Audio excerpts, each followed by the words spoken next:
ಇವತ್ತು ನಮ್ಮ ಅಧ್ಯಕ್ಷರು ಈ ಕಾರ್ಯಕ್ರಮಕ್ಕೆ ಸ್ವಾಗತವನ್ನು ನೀವು ಹೇಳಬೇಕು ಅಂತ ಹೇಳುವಾಗ ನನಗೆ ಒಂದು ರೀತಿಯ ನಡುಕ ಪ್ರಾರಂಭವಾಯಿತು.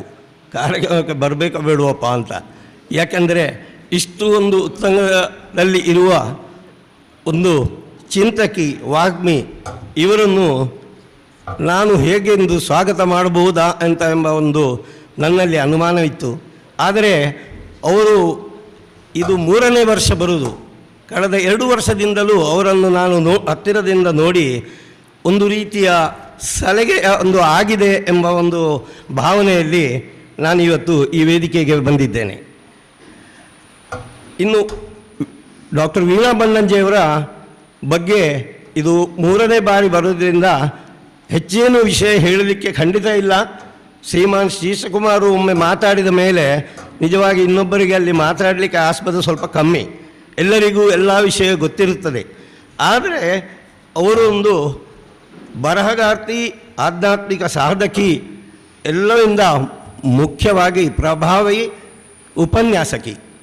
ಈ ವಿಷಯದಲ್ಲಿ ಅದು ಅವರ ತಂದೆಯಿಂದ ಶ್ರೀಮಾನ್ ಬನ್ನಂಜೆ ಗೋವಿಂದಾಚಾರ್ಯರು ನೋಡಿದವರು ಸ್ವಲ್ಪ ಜನ ಕಮ್ಮಿ ಇದ್ದರೂ ಅವರ ಒಂದು ಹೆಸರನ್ನು ಕೇಳದವರಲ್ಲೂ ಈ ದೇಶ ವಿದೇಶಗಳಲ್ಲಿಯೂ ಖಂಡಿತ ಯಾರೂ ಇರಲಿಕ್ಕಿಲ್ಲ. ಎಲ್ಲರೂ ಕೇಳಿದವರೇ ಇರೋದು. ಆ ರೀತಿಯ ಅವರ ಒಂದು ಮಾರ್ಗದರ್ಶನದಲ್ಲಿ ಇವರು ಜೀವನವನ್ನು ಮುಂದೆ ಹೋಗ್ತಾ ಇದ್ದಾರೆ. ಅವರಿಗೆ ಇವತ್ತಿನ ಈ ಸಮಾರಂಭದಲ್ಲಿ ಎಲ್ಲರ ಪರವಾಗಿ ಹಾಗೂ ನಮ್ಮ ಗೌರಿ ಗಣೇಶ ಸಮಿತಿಯ ಪರವಾಗಿ ಹಾಗೂ ಇಲ್ಲಿ ಬಂದಂಥ ಗಣ್ಯರೆಲ್ಲರ ಬೆಳ್ತಂಗಡಿಯ ತಾಲೂಕಿನ ಸಮಸ್ತ ಜನತೆಯ ಪರವಾಗಿ ಹಾರ್ದಿಕ ಸ್ವಾಗತವನ್ನು ಬಯಸ್ತೇನೆ.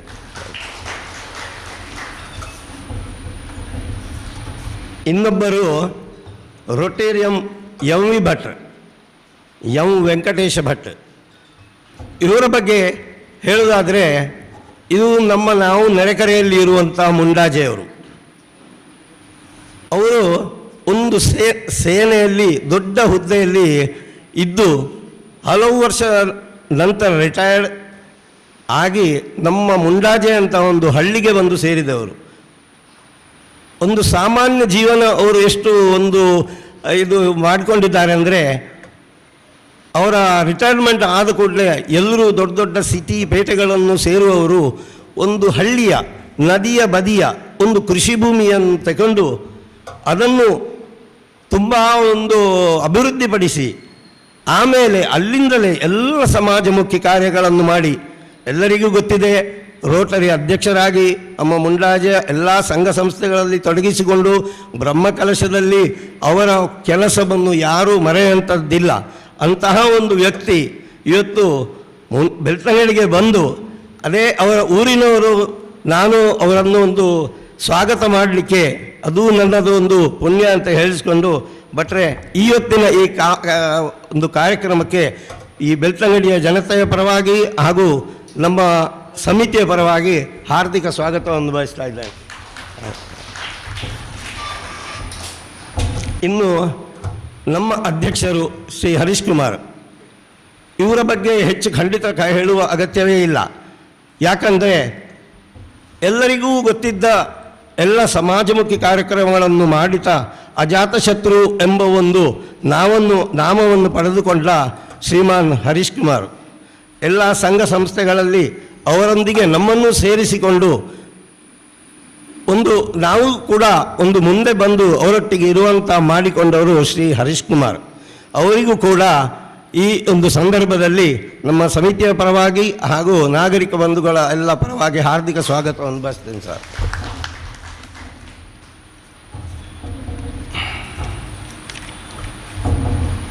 ಇನ್ನು ಡಾಕ್ಟರ್ ಸತೀಶ್ ಚಂದ್ರ, ಕಾರ್ಯದರ್ಶಿಗಳು, SDM ಶಿಕ್ಷಣ ಸಂಸ್ಥೆಗಳು, ಉಜಿರೆ.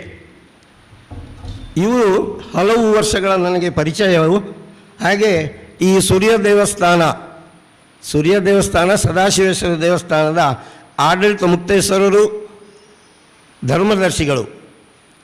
ಇವರು ಹಲವು ವರ್ಷಗಳಿಂದ ಎಲ್ಲ ಸಮಾಜಮುಖಿ ಕಾರ್ಯಕ್ರಮ ಮಾಡೋದು, ಆ ಒಂದು ಸೂರ್ಯ ದೇವಸ್ಥಾನಗಳನ್ನು ಹೇಗೆ ಒಂದು ಅಭಿವೃದ್ಧಿಪಡಿಸಿ ಎಲ್ಲ ಜನರಿಗೆ ಒಂದು ಊಟೋಪಚಾರ ಕೊಟ್ಟು ಬಂದಂಥವರಿಗೆ ಒಳ್ಳೆಯ ದರ್ಶನ ಭಾಗ್ಯ ಸಿಗುವಂಥ ಒಂದು ವ್ಯವಸ್ಥೆ ಮಾಡಿದ ಸತೀಶ್ ಚಂದ್ರ ಸರ್, ನಿಮಗೆ ನಮ್ಮ ಸಮಿತಿಯ ಪರವಾಗಿ ಹಾರ್ದಿಕ ಸ್ವಾಗತವನ್ನು ಬಯಸ್ತಾ ಇದ್ದೇನೆ.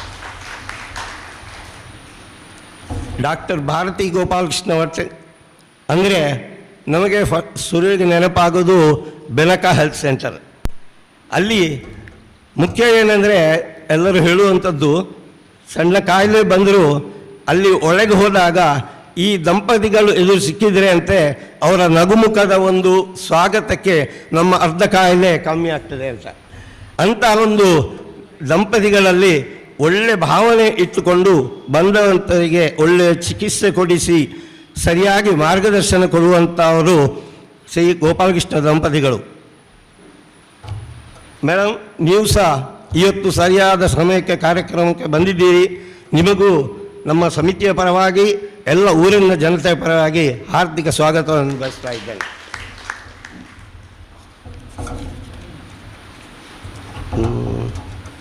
ಬರಲಿಲ್ಲ. ಹೌದು, ಇನ್ನು 2 ಅತಿಥಿ ಮಹಾಶಯರು ಬರಬೇಕಿತ್ತು, ಬರಲಿಲ್ಲ, ಅಥವಾ ಸ್ವಲ್ಪ ಹೊತ್ತಿನಲ್ಲಿ ಬರ್ಬೋದಾ ಏನ. ಇವತ್ತಿನ ಈ ಸಮಾರಂಭಕ್ಕೆ ಸಾರಿ ಸರ್, ನಿಮ್ಮನ್ನು ನೋಡಲಿಲ್ಲ. ಹೌದು, ಇನ್ನೊಬ್ಬರು ಡಾಕ್ಟರ್ ರವೀಶ್ ಪಡುವಲೆಯವರು. ಅವರನ್ನು ನಾನು ಮಾತಾಡುವ ಬರದಲ್ಲಿ ನಿಮ್ಮನ್ನು ನೋಡಲಿಲ್ಲ, ಕ್ಷಮಿಸಬೇಕು ಸರ್. ಹೌದು, ಉಪನ್ಯಾಸಕರು ಮತ್ತು ದೈವ ನರ್ತಕರು. ಅವರ ಮೊನ್ನೆ ನಾನು ಮಧುರ ಬಾಗಲಬತ್ತಿ ದೇವಸ್ಥಾನದಲ್ಲಿ ಆ ಕಲಶದ ಟೈಮ್ನಲ್ಲಿ ಸರ್ ನೀವು ಮಾಡಿದ ಒಂದು ಭಾಷಣವನ್ನು ನೋಡಿಕೊಂಡು ನಾನು ಬಹಳ ಅದರಲ್ಲಿ ಒಂದು ಪ್ರಭಾವಿತನಾದೆ. ಅಂದರೆ ಈಗ ಸಾಧಾರಣ ಈ ಭೂತಾರಾಧನೆ ಎಂಬುದು ಹಿಂದಿನ ಕಾಲದವರಿಗೆ ಮಾತ್ರ ಗೊತ್ತು. ಅವರು ಏನು ಮಾಡಿದರು, ಅವರು ಮಾಡಿದ್ದನ್ನೇ ಅವರ ಮಗ ಕಲಿಯೋದು, ಮಗ ಮತ್ತೊಬ್ಬ ಕಲಿಯೋದು. ಆದರೆ ಅದರ ಮೂಲ ಏನು, ಅದು ಹೇಗೆ ಬಂತು ಎಂಬ ವಿಷಯವನ್ನು ಕುತೂಹಲಕಾರಿಗಳು ತುಂಬ ಜನರು ಇದ್ದರೂ ಅದು ತಿಳಿದವರು ಬಹಳ ಕಮ್ಮಿ. ಅದೀಗ ನಮ್ಮ ರವೀಶ್ ಬಡ್ವಳ್ಳೆ ಅಂತವರು ಎಲ್ಲ ಕಡೆಗೂ ಹೋಗಿ ಅವರಿಂದಾಗಿ ನಮ್ಮ ಈ ಸಮಾಜಕ್ಕೆ ಭೂತಾರಾಧನೆ ಏನು ಎಂಬ ವಿಷಯ ಗೊತ್ತಾಗುವ ಹಾಗೆ ಮಾಡಿದರು. ನಿಮಗೆ ಸರ್ ನಮ್ಮ ಬೆಳ್ತಂಗಡಿಯ ಈ ಸಮಿತಿಯ ಪರವಾಗಿ ಮತ್ತು ಬಂದಂಥ ಎಲ್ಲ ನಾಗರಿಕ ಪರವಾಗಿ ಹಾರ್ದಿಕ ಸ್ವಾಗತವನ್ನು ಬಯಸ್ತಾ ಇದ್ದೇನೆ. ಹಲವು ಗಣ್ಯರು ಬಂದಿದ್ದೀರಿ, ಹಾಗೆ ಮಹಿಳೆಯರು, ಮಾನ್ಯರು ಎಲ್ಲರೂ ಬಂದಿದ್ದೀರಿ, ಮಾಧ್ಯಮದವರು ಎಲ್ಲ ಬಂದಿರಿದ್ದೀರಿ. ನಿಮಗೂ ಕೂಡ ನಮ್ಮ ಸಮಿತಿಯ ಪರವಾಗಿ ಹಾರ್ದಿಕ ಸ್ವಾಗತವನ್ನು ಬಯಸಿ ಈ ಕಾರ್ಯಕ್ರಮವನ್ನು ಮುಕ್ತಾಯಗೊಳಿಸ್ತೇನೆ.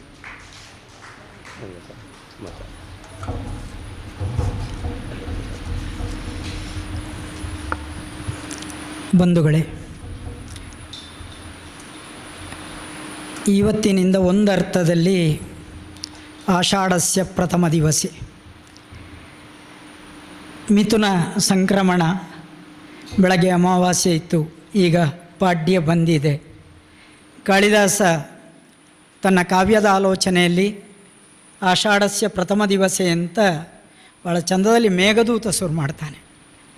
ಒಂದು ಭಾಗ ರಾಮಾಯಣವನ್ನು ಕೂಡ ರಘುವಂಶದಲ್ಲಿ ಒಂದರ್ಥದಲ್ಲಿ ವಾಲ್ಮೀಕಿಗಿಂತಲೂ ಹೆಚ್ಚು ವಿಸ್ತಾರದಲ್ಲಿ ರಾಮಾಯಣವನ್ನು ಕೊಡುವ ಪ್ರಯತ್ನವನ್ನು ಮಾಡಿದ್ದಾನೆ. ಅವನನ್ನು ಕೂಡ ಈ ಕ್ಷಣಕ್ಕೆ ನೆನಪಿಸಿಕೊಂಡು ಪ್ರೀತಿಯ ಎಲ್ಲ ಆಹ್ವಾನಿತರಿಗೆ ಗೌರವಾರ್ಪಣೆ ಮಾಡಲಿಕ್ಕಿದ್ದೇವೆ.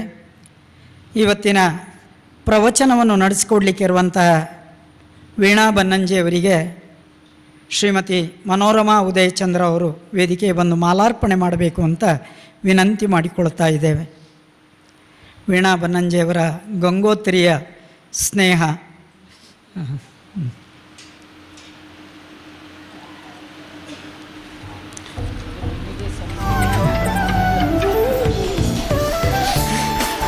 ಕಾರ್ಯಕ್ರಮದ ಅಧ್ಯಕ್ಷರಾಗಿರುವಂತಹ ಶ್ರೀ ಕೆ ಹರೀಶ್ ಕುಮಾರ್ ಅವರು, ವೇದಿಕೆಯಲ್ಲಿ ಉಪಸ್ಥಿತರಿರುವ ಎಲ್ಲ ಗಣ್ಯರಿಗೆ, ಡಾಕ್ಟರ್ ಸತೀಶ್ ಚಂದ್ರ ಎಸ್ ಇವರಿಗೆ, ಡಾಕ್ಟರ್ ರೊಟೇರಿಯನ್ MV ಭಟ್ ಇವರಿಗೆ, ಡಾಕ್ಟರ್ ಭಾರತಿ ಗೋಪಾಲಕೃಷ್ಣ ಇವರಿಗೆ, ಡಾಕ್ಟರ್ ರವೀಶ್ ಪಡುಮಲೆ ಮತ್ತು ಡಾಕ್ಟರ್ ಸತೀಶ್ ಚಂದ್ರ ಇವರಿಗೆ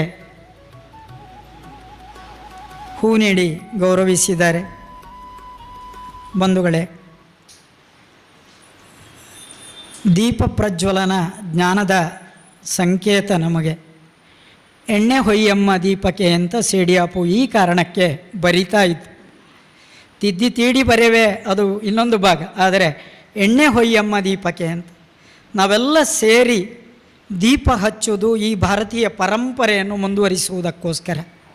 ಈಗ ಭಾರತೀಯ ಸೇನೆಯಲ್ಲಿ ತುಂಬ ಕೆಲಸ ಮಾಡಿದ ನಿವೃತ್ತ major general Rotarian M V Bhat ಇವರು ದೀಪ ಪ್ರಜ್ವಲನವನ್ನು ಮಾಡುತ್ತಾರೆ. ಅದರೊಟ್ಟಿಗೆ ಎಲ್ಲ ಗಣ್ಯರು ಕೂಡ ಕೈ ಜೋಡಿಸಬೇಕು ಅಂತ ವಿನಂತಿ ಮಾಡಿಕೊಳ್ತಾ ಇದ್ದೇನೆ.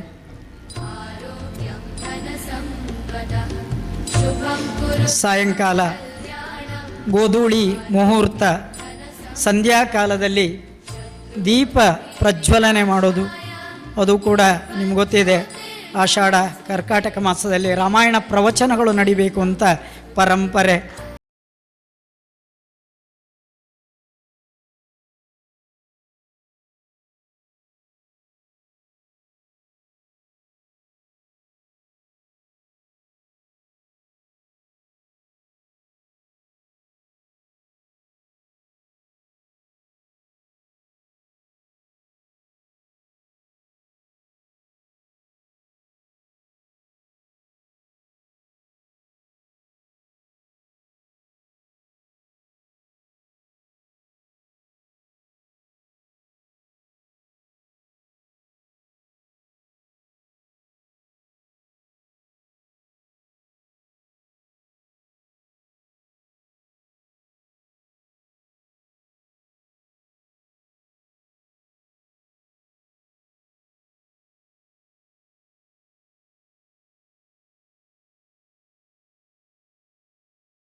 ದೀಪ ಪ್ರಜ್ವಲನೆ ಮಾಡಿರುವಂಥ ಶ್ರೀ ಎಮ್ ವಿ ಭಟ್ ಅವರು ಶುಭ ಹಾರೈಸಬೇಕು ಅಂತ ವಿನಂತಿ ಮಾಡಿಕೊಳ್ತಾ ಇದ್ದೇನೆ.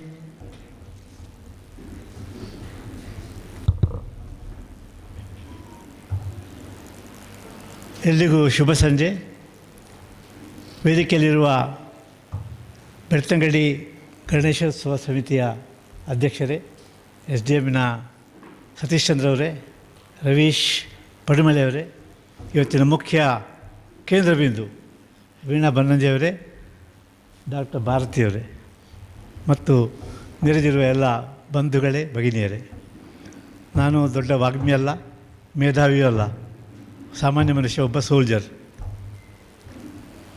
ಆದರೆ ಒಂದು ವಿಷಯ ಅಂದರೆ, ರಾಮಾಯಣ ಇಂತಹ ಕೆಲವು ಮಹಾಭಾರತ ಅದರ ಬಗ್ಗೆ ಎಲ್ಲ ತುಂಬ ಜನ ಮಾತಾಡ್ತಾರೆ, ಕೆಲವು ಜನ ಆಲಿಸ್ತಾರೆ. ಮಾತನಾಡಿದವರಿಗೆ ಅವರು ಮಾತು ಹೊರಗಡೆ ಹೋದ್ಮೇಲೆ ಅದರ ಕೇಳುವವರು ಏನು ಕೇಳ್ತಾ ಇದ್ದ ವಿಷಯ, ಅದು ಬೇರೆ ವಿಷಯ, ಅವ್ರನ್ನ ಹೊಂದಿಕೊಂಡುಂಟು. ಆದರೆ ಇಲ್ಲಿ ಬಂದವರು ಮುಖ್ಯವಾಗಿ ಈ ವಿಷಯ ತಿಳಿಬೇಕಾದ್ದು ನಮ್ಮ ಯುವಜನಾಂಗಕ್ಕೆ. ಯಾಕಂದರೆ ರಾಮ ಒಬ್ಬ ಮರ್ಯಾದ ಪುರುಷೋತ್ತಮ, ಒಂದು ಜನರಿಗೆ ಒಂದು ಆದರ್ಶವಾಗಿ ಇರುವಂತಹ ಒಂದು ದೇವರು. ಅವರು ನಮಗೆ ಹಾಕಿಕೊಟ್ಟ ದಾರಿ ನಾವು ಕೂಡ ನಮ್ಮ ಜೀವನದಲ್ಲಿ ಅಳವಡಿಸ್ಕೊಳ್ಬೇಕು. ಅದಕ್ಕಾಗಿ ಪುನಃ ಪುನಃ ಪ್ರತಿ ವರ್ಷ ಪ್ರವಚನ ಮಾಡ್ತಾರೆ. ಭಾಳ ಒಳ್ಳೆಯ ವಿಷಯ ಅಂದರೆ ಸಮಯಕ್ಕೆ ಸರಿಯಾಗಿ ತುಂಬ ಜನ ಬಂದು ಸೇರಿಕೊಂಡಿದ್ದೀರಿ. ನಾನು ಹೇಳಿದ್ರು ಅಂದರೆ ಬಂದವರ ಸಂಖ್ಯೆ ಇಲ್ಲ, ಅದರಲ್ಲಿ ಆ್ಯಕ್ಚುಲಿ ಅದರಲ್ಲಿ ಇಂಟ್ರೆಸ್ಟ್ ಇರೋರು ಎಷ್ಟು ಜನ ಅಂತ ಹೇಳಿ. ನನಗೆ ಇಲ್ಲಿ ಕಂಡಂಥ ಜನಗಳಲ್ಲಿ ಇವತ್ತಿನ ಮಾತಿಗೆ ಕಾಯ್ತಿರುವಂಥ ತಾವೆಲ್ಲ ಆದಷ್ಟು ಬೇಗನೆ ಅದಕ್ಕೆ ಅನುವು ಮಾಡಿಕೊಡಬೇಕು. ಮುಖ್ಯವಾಗಿ ಚರಣ್ ಅವರು, ನಾನು ಅವರನ್ನು ಬಂಟ್ವಾಳದಲ್ಲಿ ಭೇಟಿಯಾಗಿದ್ದೆ ನನ್ನ ಲೈಸೆನ್ಸ್ ರಿನ್ಯೂವಲ್ನಿಗೆ 4-5 ತಿಂಗಳ ಮೊದಲೇ. ನನ್ನನ್ನು ಆಫೀಸಲ್ಲಿ ಕೂತ್ಕೊಳಿಸಿ, ಸರ್ ನೀವು ಕೂತ್ಕೊಳ್ಳಿ, ನಿಮ್ಮ ಹತ್ರ ರಿನ್ಯೂವಲ್ ಲೈಸೆನ್ಸ್ ಬಂದು ಈಗ ಒಂದು 15 ಮಿನಿಟ್ಸ್ ಸೇರ್ತದೆ ಅಂತ ಹೇಳಿದರು. ಆ 15 ಮಿನಿಟ್ಸ್ ಟೈಮಲ್ಲಿ ಅವರು ಈ ವಿಷಯ ನನಗೆ ಹೇಳಿದ್ದು, ನಾನು ಹೀಗೆ ಕಾರ್ಯಕ್ರಮ ಮಾಡ್ತಾಯಿದ್ದೇನೆ, ಅದಕ್ಕೆ ನೀವು ಬರಬೇಕು ಅಂತ ಹೇಳಿ. ನಾನು ಹೇಳಿದೆ, ನಾನು ಸಭೆಗೆಲ್ಲ ಜಾಸ್ತಿ ಅವಶ್ಯ ಇರುವಂಥ ಜನ ಅಲ್ಲ, ಆದರೆ ನೀವು ಕರೆದಿ ನಾನು ಬರ್ತೇನೆ ಅಂತ ಹೇಳಿದೆ. ಅದೇ ಪ್ರಕಾರ 15 ದಿವಸ ಮೊದಲೇ ನನಗೆ ಫೋನ್ ಹೇಳಿದರು, ಹೀಗೆ 15ನೇ ತಾರೀಕಿಗೆ ಶುರುವಾಗ್ತಾಯಿದೆ, ಕಾರ್ಯಕ್ರಮಕ್ಕೆ ಬರಬೇಕು ಅಂತ ಹೇಳಿ. ಹಾಗೆ ಈ ಒಂದು ಕಾರ್ಯಕ್ರಮದಲ್ಲಿ ನಿಮಗೆ ಇಲ್ಲಿ ಬಂದು ಈ ಒಂದು ಕಾರ್ಯಕ್ರಮ ಉದ್ಘಾಟನೆ ಮಾಡಲಿಕ್ಕೆ, ದೀಪ ಪ್ರಜ್ವಲನೆ ಮೂಲಕ ಉದ್ಘಾಟನೆ ಮಾಡಲಿಕ್ಕೆ ಅನುವು ಮಾಡಿಕೊಟ್ಟ ಎಲ್ಲ ಸಾರ್ವಜನಿಕ ಗಣೇಶೋತ್ಸವ ಸಮಿತಿಯವರ ಪರವಾಗಿ ನಾನು ಕೃತಜ್ಞನಾಗಿದ್ದೇನೆ. ಮತ್ತು ಈ ಒಂದು ಕಾರ್ಯಕ್ರಮ ಭಾಳ ಚೆನ್ನಾಗಿ ನಡೆಯಲಿ, ನೀವೆಲ್ಲ ಇದನ್ನು ಭಾಳ ಚೆನ್ನಾಗಿ ಆಯೋಜಿಸಿದ್ದೀರಿ, ನಿಮಗೆಲ್ಲ ಅಭಿನಂದನೆಗಳು. ಮತ್ತು ಈ ಕಾರ್ಯಕ್ರಮ ಭಾಳ ಚೆನ್ನಾಗಿ ನಡೆಯಲಿ ಅಂತ ಹೇಳಿ, ಸಾಧ್ಯ ಆದರೆ ನಾನು ಪ್ರತಿಯೊಂದು ದಿವಸ ಬಂದು ಕೇಳಲಿಕ್ಕೆ ಇಷ್ಟಪಡ್ತೇನೆ. ನಾನು ನಾಳೆಂದು ಖಂಡಿತ ಬರ್ತೇನೆ. ಈ ಒಂದು ಕಾರ್ಯಕ್ರಮ ಜನರಿಗೆ ಯಾವ ಒಂದು ಪರಿಣಾಮ ಬೀರಬೇಕು, ಅದು ಬೀರುವಲ್ಲಿ ಪೂರ್ತಿ ಯಶಸ್ವಿ ಆಗಲಿ ಅಂತ ನಾನು ಕೇಳ್ಕೊಳ್ತಾ, ಇವತ್ತು ನನ್ನಲ್ಲಿ ಕರೆದಕ್ಕೆ ನಾನು ಮತ್ತೊಮ್ಮೆ ಎಲ್ರಿಗೂ ಧನ್ಯವಾದ ಹೇಳ್ತಾ ಈ ಕಾರ್ಯಕ್ರಮ ಶುಭ ಕೊಡ್ತಾ ಇದ್ದೇನೆ. ಎಲ್ಲರೂ ಇದನ್ನು ಕೂತು ಬಹಳ ನೆಮ್ಮದಿಯಿಂದ ಕೇಳಿ. ನಾನು ಅವರ ಬಗ್ಗೆ ಜಾಸ್ತಿ ಹೇಳಬೇಕಾಗಿಲ್ಲ, ಇವತ್ತು ಮಾತುಗಾರರ ಬಗ್ಗೆ. ಮತ್ತೊಮ್ಮೆ ಎಲ್ಲಿಗೂ ಶುಭ ಕೋರ್ತಾ ನನ್ನ 2 ಮಾತುಗಳನ್ನು ಮುಗಿಸ್ತೇನೆ. ಧನ್ಯವಾದಗಳು. ಎಲ್ಲರ ಆತ್ಮೀಯರು, ಗೌರವಾನ್ವಿತ ನಿವೃತ್ತ ಕರ್ನಾಟಕದ ವಿಧಾನ ಪರಿಷತ್ನ ಸದಸ್ಯರು, ಮೆಸ್ಕಾಂನ ಅಧ್ಯಕ್ಷರಾಗಿರುವಂಥ ಸನ್ಮಾನ್ಯ ಹರೀಶ್ ಕುಮಾರ್ ಅವರೇ, ಬೆನಕ ಹಾಸ್ಪಿಟಲ್ನ ಗೌರವಾನ್ವಿತ ಡಾಕ್ಟರ್ ಭಾರತಿ ಅವರೇ, ನಮ್ಮ ಸಹೋದ್ಯೋಗಿ ಬಂಧು ಸನ್ಮಾನ್ಯ ರವೀಶ್ ಪಡುಮಲೆ ಅವರೇ, ಈ ಕಾರ್ಯಕ್ರಮದ ಪ್ರಮುಖ ಅಂಗವಾಗಿರುವ ಎಲ್ಲ ಪ್ರೇಕ್ಷಕ ಬಂಧುಗಳೇ, ಈಗಾಗಲೇ ಹೇಳಿದಾಗೆ ಈ ಕಾರ್ಯಕ್ರಮದಲ್ಲಿ ನಾವೆಲ್ಲರೂ ಸೇರಿರುವಂಥದ್ದು ವೀಣಾ ಬನ್ನಂಜಿಯವರ ಉಪನ್ಯಾಸವನ್ನು ಕೇಳಲಿಕ್ಕಾಗಿ. ಈ ಸಂದರ್ಭದಲ್ಲಿ ನಾನು ಮಾತನಾಡುವಂಥದ್ದು ಹೆಚ್ಚು ಔಚಿತ್ಯ ಅಂತ ನಾನು ಭಾವಿಸೋದಿಲ್ಲ. ಆದರೆ ಕೇವಲ 1-2 ನಿಮಿಷ ನಾನು ಈ ಕಾರ್ಯಕ್ರಮದ ಸಂಘಟಕರನ್ನು ಎಲ್ಲರನ್ನು ಅಭಿನಂದಿಸಲಿಕ್ಕೆ ನಾನು ಬಳಸ್ಕೊಳ್ತಾ ಇದ್ದೇನೆ. ಇವತ್ತಿನ ಸಂದರ್ಭದಲ್ಲಿ ಬೇರೆ ಬೇರೆ ಸಂಘ ಸಂಸ್ಥೆಯವರು, ಜನರು ಬೇರೆ ಬೇರೆ ಕಾರ್ಯಕ್ರಮಗಳನ್ನು ಜನರಿಗಾಗಿ ಹಮ್ಮಿಕೊಂಡಿರುವಂಥದ್ದನ್ನು ನಾವು ಗಮನಿಸ್ತೇವೆ. ಕೆಲವರು ಉದಾರವಾಗಿ ಬಟ್ಟೆ ಬರೆಗಳನ್ನು ಕೊಡುವಂಥದ್ದು ಇರ್ಬೋದು, ಅಥವಾ ಗೃಹ ಉಪಯೋಗಿ ವಸ್ತುಗಳನ್ನು ಕೊಡುವಂಥದ್ದು ಇರ್ಬೋದು, ಹಣವನ್ನು ದಾನ ಮಾಡುವಂಥದ್ದು ಇರ್ಬೋದು, ಅಥವಾ ಒಳ್ಳೆಯ ಒಂದು ಹೊಟ್ಟೆ ತುಂಬ ಭೋಜನ, ವಿವಿಧ ಭಕ್ಷ್ಯಗಳ ಭೋಜನವನ್ನು ಕೊಡುವಂಥ, ಈ ರೀತಿ ಬೇರೆ ಬೇರೆ ರೀತಿಯಲ್ಲಿ ಜನರಿಗಾಗಿ ಒಂದಷ್ಟು ಹಣವನ್ನು ವ್ಯಯಿಸ್ತಾರೆ, ಸಮಯವನ್ನು ಮತ್ತು ಒಂದು ಕಾರ್ಯಕ್ರಮವನ್ನು ಆಯೋಜಿಸ್ತಾರೆ. ಆದರೆ ಇದಕ್ಕಿಂತ ಎಲ್ಲದಕ್ಕೂ ಮಿಗಿಲಾದಂಥ ಒಂದು ಕಾರ್ಯಕ್ರಮ ಈ ಕಾರ್ಯಕ್ರಮ. ಜನರ ದೇಹಕ್ಕೆ ಬೇಕಾಗುವಂಥ ಏನು ಅನ್ನದಾನ ಇರ್ಬೋದು, ಅಥವಾ ಸಮಾಜಕ್ಕೆ ಅವರನ್ನು ಹೇಗೆ ಅವರು ಜೀವನ ಮಾಡಬೇಕು ಅನ್ನುವಂಥ ಒಂದು ಸಂದರ್ಭದಲ್ಲಿ ಬೇಕಾಗುವಂತಹ ಧನ ಸಹಾಯ ಇರ್ಬೋದು, ಬೇರೆ ಬೇರೆ ರೀತಿಯ ಸಹಕಾರವನ್ನು ನೀಡ್ತಾರೆ. ಆದರೆ ಇಲ್ಲಿ ಒಬ್ಬ ಮನುಷ್ಯನ ದೇಹಕ್ಕೆ, ಮನಸ್ಸಿಗೆ, ಆತ್ಮಕ್ಕೆ ಎಲ್ಲದಕ್ಕೂ ಒಂದು ಒಳ್ಳೆಯ ಭೋಜನವನ್ನು ಕೊಡುವಂಥ, ಒಂದು ಒಳ್ಳೆಯ ವಿಚಾರವನ್ನು ಕೊಡುವಂಥ ಒಂದು ಕಾರ್ಯಕ್ರಮವನ್ನು ಹಮ್ಮಿಕೊಂಡಿರುವಂಥದ್ದು ಈ ಸಂಘಟಕರ ಒಂದು ವಿಶೇಷತೆ. ಮತ್ತು ಅದಕ್ಕಾಗಿ ನಾನು ವಿಶೇಷ ಅಭಿನಂದನೆಗಳನ್ನು ಎಲ್ಲ ಸಂಘಟಕರಿಗೆ ಹೇಳಲಿಕ್ಕೆ ಇಷ್ಟಪಡ್ತಾ ಇದ್ದೇನೆ. ಬಹುಶಃ ಇವತ್ತಿನ ದಿವಸ ಈಗಾಗಲೇ ಹೇಳಿದಾಗೆ ನಮ್ಮ ಭಾರತದ ವೈಶಿಷ್ಟ್ಯ ಅಥವಾ ವಿಶೇಷತೆ ಏನಂತೇಳಿದರೆ, ನಮ್ಮ ಧಾರ್ಮಿಕ ತಳಹದಿ, ನಮ್ಮ ದೇಶದ ಭದ್ರ ಬುನಾದಿಯೇ ಈ ಧಾರ್ಮಿಕತೆ ಅಥವಾ ಒಂದು ಈ ಲೌಕಿಕ ವಿಚಾರಕ್ಕಿಂತ ಭಿನ್ನವಾಗಿ ಪಾರಮಾರ್ಥಿಕ ವಿಚಾರಗಳನ್ನು ಅಳವಡಿಸಿಕೊಂಡು ಪ್ರತಿಯೊಬ್ಬರು ಜೀವನ ಮಾಡುವಂಥದ್ದು. ಆ ಕಾರಣಕ್ಕಾಗಿಯೇ ಇವತ್ತು ಪ್ರಪಂಚದ ಎಲ್ಲ ಬೇರೆ ಬೇರೆ ಕಡೆ ನಾವು ನೋಡ್ತಾ ಇದ್ದೇವೆ. ಯುದ್ಧ ಇರ್ಬೋದು, ಬೇರೆ ಬೇರೆ ಕ್ಲೇಶದ ವಿಚಾರಗಳಿದ್ದರೆ ಕೂಡ ಭಾರತದಲ್ಲಿ ಇವತ್ತು ಶಾಂತಿಯಿಂದ, ನೆಮ್ಮದಿಯಿಂದ ಮನುಷ್ಯ ಜೀವನ ಮಾಡಲಿಕ್ಕೆ ಸಾಧ್ಯ ಆಗಿದ್ದರೆ, ಪ್ರತಿಯೊಬ್ಬ ವ್ಯಕ್ತಿ ಕೂಡ ಅವನ ಅಂತರಾತ್ಮದಲ್ಲಿ, ಮನಸ್ಸಿನ ಆಳದಲ್ಲಿ ಒಂದು ಧಾರ್ಮಿಕತೆಯನ್ನು ಮತ್ತು ಒಂದು ಧರ್ಮದ ತಳಹದಿಯಲ್ಲಿ ಜೀವನವನ್ನು ನಡೆಸ್ತಾ ಇರುವಂಥದ್ದು. ಬಹುಶಃ ಇಲ್ಲಿ ನೆಲೆಸಿರುವಂಥ ತಾವೆಲ್ಲರೂ ಅಥವಾ ನಾವೆಲ್ಲರೂ ಬಹುಶಃ ಈ ಒಂದು ಹಿನ್ನೆಲೆಯಿಂದ ಬಂದವರು.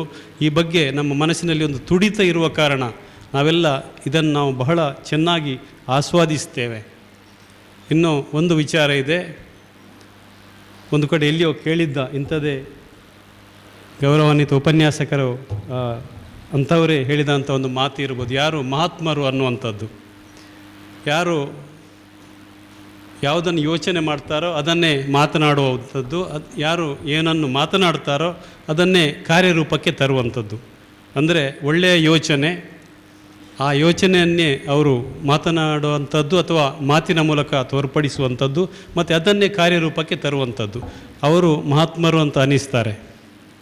ಅದೇ ರೀತಿ ಇವತ್ತು ನಾವು ಏನು ಇಲ್ಲಿ ಧಾರ್ಮಿಕ ಉಪನ್ಯಾಸವನ್ನು ಕೇಳ್ತೇವೆ ಅಥವಾ ರಾಮಾಯಣದ ಒಂದು ಒಳ್ಳೆಯ ಅಂಶಗಳನ್ನು ನಾವು ಅರ್ಥೈಸಿಕೊಳ್ತೇವೆ ಉಪನ್ಯಾಸದ ಮೂಲಕ, ಇಂಥ ಒಳ್ಳೆಯ ಯೋಚನೆಯನ್ನೇ ಮಾಡುವಂಥದ್ದು, ಅಂಥ ಒಳ್ಳೆಯ ವಿಚಾರಗಳನ್ನೇ ಮಾತನಾಡುವಂಥದ್ದು, ಮತ್ತು ಅದನ್ನೇ ಮುಂದೆ ನಮ್ಮ ಜೀವನದಲ್ಲಿ ಅಳವಡಿಸಿಕೊಂಡ್ರೆ ಬಹುಶಃ ನಾವೆಲ್ಲ ಇಂಥ ಕಾರ್ಯಕ್ರಮದಲ್ಲಿ ಪಾಲ್ಗೊಳ್ಳುವಂಥದ್ದು ಅದಕ್ಕೆ ಅರ್ಥ ಬರ್ತದೆ ಅನ್ನುವಂಥ ಮಾತನ್ನು ಹೇಳ್ತಾ, ಮತ್ತೊಮ್ಮೆ ಇಂತಹ ಮೇಧಾವಿಗಳ ಮುಂದೆ ತಮ್ಮೆಲ್ಲರ ಮುಂದೆ ನಿಂತು ಒಂದೆರಡು ಮಾತು ನನ್ನ ಅನಿಸಿಕೆಯನ್ನು ಹೇಳಲಿಕ್ಕೆ ಅವಕಾಶ ಮಾಡಿಕೊಟ್ಟ ತಮ್ಮೆಲ್ಲರಿಗೂ ವಂದಿಸಿ ನನ್ನ ಮಾತುಗಳನ್ನು ಮುಗಿಸ್ತೇನೆ. ನಮಸ್ಕಾರ.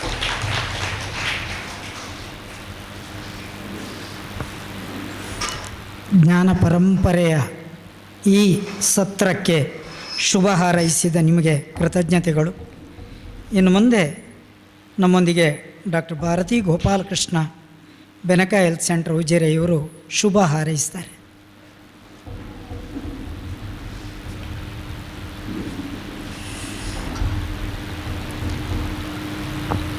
ಎಲ್ಲರಿಗೂ ನಮಸ್ಕಾರ. ನೀನ್ಯಾಕೋ ನಿನ್ನ ಹಂಗ್ಯಾಕೋ, ನಿನ್ನ ನಾಮದ ಬಲವೊಂದಿದ್ದರೆ ಸಾಕು ಅಂತ ಒಂದು ದಾಸರ ವಾಣಿ ಇದೆ. ಹಾಗೆ ನಮಗೆ ರಾಮನ ನಾಮ ಒಂದಿದ್ದರೆ ನಾವು ಏನಂದು ಜಯಿಸ್ಬೋದು ಅಂತ ನಾವು ಆ ಜೀವನದಲ್ಲಿ ಕಂಡುಕೊಂಡಿದ್ದೇವೆ. ಸೊ ನಿಮಗೆಲ್ಲ ಗೊತ್ತಿರ್ಬೋದು, 500 ವರ್ಷಗಳ ಈ ಹೋರಾಟದಿಂದ ಈಗ ನಮ್ಮ ಅಯೋಧ್ಯೆಯಲ್ಲಿ ದೊಡ್ಡ ರಾಮ ಮಂದಿರ ನಿರ್ಮಾಣವಾಗಿದೆ. ಆದರೆ ಈ ಹೋರಾಟದ ಮೊದಲು ಸಹ ನಮ್ಮ ಪೂರ್ವಜರು ನಮ್ಮ ಎಲ್ಲ ಮನದಲ್ಲಿ, ಮನೆಯಲ್ಲಿ ಅಥವಾ ಹೃದಯದಲ್ಲಿ ರಾಮನಾಮ ಇರಬೇಕು ಅಂಥೇಳಿ ಜಯರಾಮ, ಕೋದಂಡರಾಮ, ಶ್ರೀರಾಮ, ಸೀತಾರಾಮ ಹೀಗೆ ಹೆಸರುಗಳನ್ನು ಇಟ್ಟು ಆ ರಾಮ ಸ್ಮರಣೆ ಜೀವನದಲ್ಲಿ ನಿತ್ಯ ಬರೋ ಹಾಗೆ ನೋಡಿಕೊಂಡು ಬಂದವರು ನಮ್ಮ ಪೂರ್ವಜರು. ಹಾಗಾಗಿ ನಮಗೆ ಇದು ಇವತ್ತಿನ ಒಂದು ಪರಂಪರೆ ಇಲ್ಲ. ಯಾಕಂದರೆ ನಮ್ಮ ಪೂರ್ವಜರು ಮೊದಲೇ ಆಲೋಚನೆ ಮಾಡಿದರು, ಯಾಕಂದರೆ ಈ ರಾಮನಾಮ ಮಾಡೋದ್ರಿಂದ ನಮ್ಮ ಬದುಕು ಸುಗಮವಾಗ್ತದೆ ಅಂಥೇಳಿ. ಆದರೆ ಕೆಲವು ಸರ್ತಿ ಈ ರಾಮಾಯಣ ಏನಾಗಿದೆ ಅಂದರೆ ಕೆಲವರ ಬಾಯಿಂದ ಒಂದು ಅಪಭ್ರಂಶವಾಗಿದೆ. ಯಾಕಂದರೆ ಕೆಲವರು ಹೇಳೋದುಂಟು, ಅವರ ಮನೇಲಿ ಎಂಥ ದೊಡ್ಡ ರಾಮಾಯಣ ಮಾರ್ರೆ, ಸೊ ನೆನ್ನೆ ನೀವು ಮಹಾಭಾರತ ನೋಡಬೇಕಿತ್ತು ಅವ್ರ ಮನೆಯದು ಅಂತ. ಸೊ ಈ ಥರದ ಪದಗಳು ಆ ಥರ ಬಳಕೆ ಆಗೋದು ಬೇಡ ನಾವು. ಯಾಕಂದರೆ ನಮ್ಮ ಮಕ್ಕಳಿಗೆ ಅಥವಾ ನಮ್ಮ ಜೀವನದಲ್ಲಿ ನಾವು ಅದರ ಸರಿಯಾದ ಅರ್ಥವನ್ನು ತಿಳ್ಕೊಂಡು ಆ ರೀತಿ ನಾವು ಸಾಗೋಣ ಅಂತ ಆಗ್ತದೆ. ಯಾಕಂದರೆ ನನಗೆ ಕೇಳುವಾಗ ಅದು ಬೇಜಾರಾಗ್ತದೆ, ಸೊ ಇಷ್ಟು ಒಳ್ಳೆಯ ರಾಮಾಯಣಕ್ಕೆ ಈ ಥರ ಅರ್ಥ ಕೊಡ್ತಾ ಇದ್ದಾರಲ್ಲ ಅಂತ. ಹಾಗೆ ಇನ್ನೊಂದು ಉದಾಹರಣೆ ಹೇಳಬೇಕಾದ್ರೆ ಮಂಗಳಾರತಿ. ಸೊ ಇದಂತೂ ದಿನ ಕೇಳ್ತೇವೆ ನಾವು, ಅವಳಿಗೆ ಇವತ್ತು ಒಳ್ಳೆ ಮಂಗಳಾರತಿ ಆಯಿತು. ನಾವು ದೇವರ ಗೌರವಕ್ಕೋಸ್ಕರ ಅಥವಾ ಪ್ರೀತಿಗೋಸ್ಕರ ನಾವು ಅದನ್ನು ಮಂಗಳಾರತಿ ಮಾಡುವಾಗ ಇವರು ಈ ಥರ ಈ ಶಬ್ದವನ್ನು ಉಪಯೋಗ ಮಾಡ್ತಿದ್ದಾರಲ್ಲ ಅಂತೇಳ್ಬಿಟ್ಟು. ಹಾಗಾಗಿ ನಾವು ನಮಗೆ ಇರಲಿ ನಮ್ಮ ಮಕ್ಕಳಿಗೆ ಆಗಲಿ ಅದರ ಅರ್ಥವನ್ನು ಸರಿಯಾಗಿ ಅದನ್ನು ಅರ್ಥೈಸಿ ಅದರ ಉಪಯೋಗವನ್ನು ನಾವು ಹೇಗೆ ಮಾಡಬೇಕು ಅನ್ನೋದು ಸಹ ನಾವು ತಿಳ್ಕೋಬೇಕಾಗ್ತದೆ, ಮಕ್ಕಳಿಗೆ ಸಹ ಹೇಳ್ಕೊಡ್ಬೇಕಾಗ್ತದೆ. ಸೊ ಇದು ನನಗೆ ಅನಿಸಿದ್ದು. ಮತ್ತು ಇವತ್ತು ವೀಣಾ ಬನ್ನಂಜಿಯವರ ಬಗ್ಗೆ ಹೇಳಬೇಕಾದ್ರೆ ನಾವು ಅವರ ಪ್ರವಚನ ಅಂತ ಹೇಳಿದರೆ ಒಳ್ಳೆ ಜಾತಕ ಪಕ್ಷಿ ಥರ ಕಾಯ್ತಾ ಇರ್ತೇವೆ. ಯಾಕಂದರೆ ನನಗೆ 1 ತಿಂಗಳು ಮುಂದೆ ಹೇಳುವಾಗ ಯಾವತ್ತು ನಮ್ಮದು ಎಂಥದೇ ಬ್ಯುಸಿ ಇದ್ದರೆ ಸಹ ನಾನು ಈ ಸರ್ತಿ ರಾಮಾಯಣಕ್ಕೆ ಹೋಗಲೇಬೇಕು ಕೇಳಲಿಕ್ಕೆ ಅಂತಿತ್ತು. ಯಾಕಂದರೆ ಈಗಾಗಲೇ ಅವರು ಭಗವದ್ಗೀತೆದು ನಾವು ಕೇಳಿದ್ದೇವೆ, ಕೃಷ್ಣ ಕಥಾಮೃತ ಕೇಳಿದ್ದೇವೆ.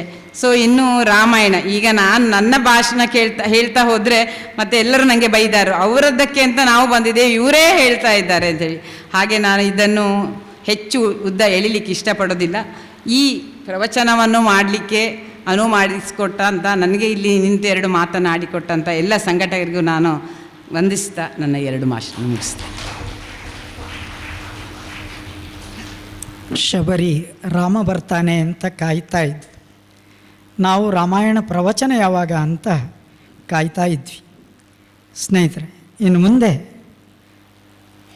2 ಡಾಕ್ಟ್ರೇಟ್ಗಳನ್ನು ಸಂಪಾದನೆ ಮಾಡಿದ ನಾವೆಲ್ಲ ಅಕಾಡೆಮಿಕ್ಕಾಗಿ ಒಂದು ಡಾಕ್ಟ್ರೇಟನ್ನು ಬರೆದು ರಾಶಿ ಹಾಕಿ ಪಡೀಬೋದು. ಅದರ ಒಟ್ಟಿಗೊಂದು ಗೌರವ ಡಾಕ್ಟ್ರೇಟ್ ಕೂಡ ಪಡೆಯಬಲ್ಲ ಅರ್ಹತೆ ಇರುವ ನಮ್ಮೊಟ್ಟಿನ ಪ್ರೀತಿಯ ಡಾಕ್ಟರ್ ರವೀಶ್ ಪಡುಮಲೆ ಶುಭಾಶಯ ಕೋರ್ತಾರೆ.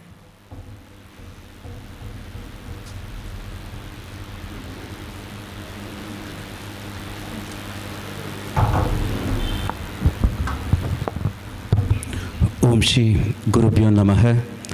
ರಾಮಾಯ ರಾಮಭದ್ರಾಯ ರಾಮಚಂದ್ರಾಯ ವೇದಸೆ ರಘುನಾಥಾಯ ನಾಥಾಯ ಸೀತಾಯ ಪತೇ ನಮಃ.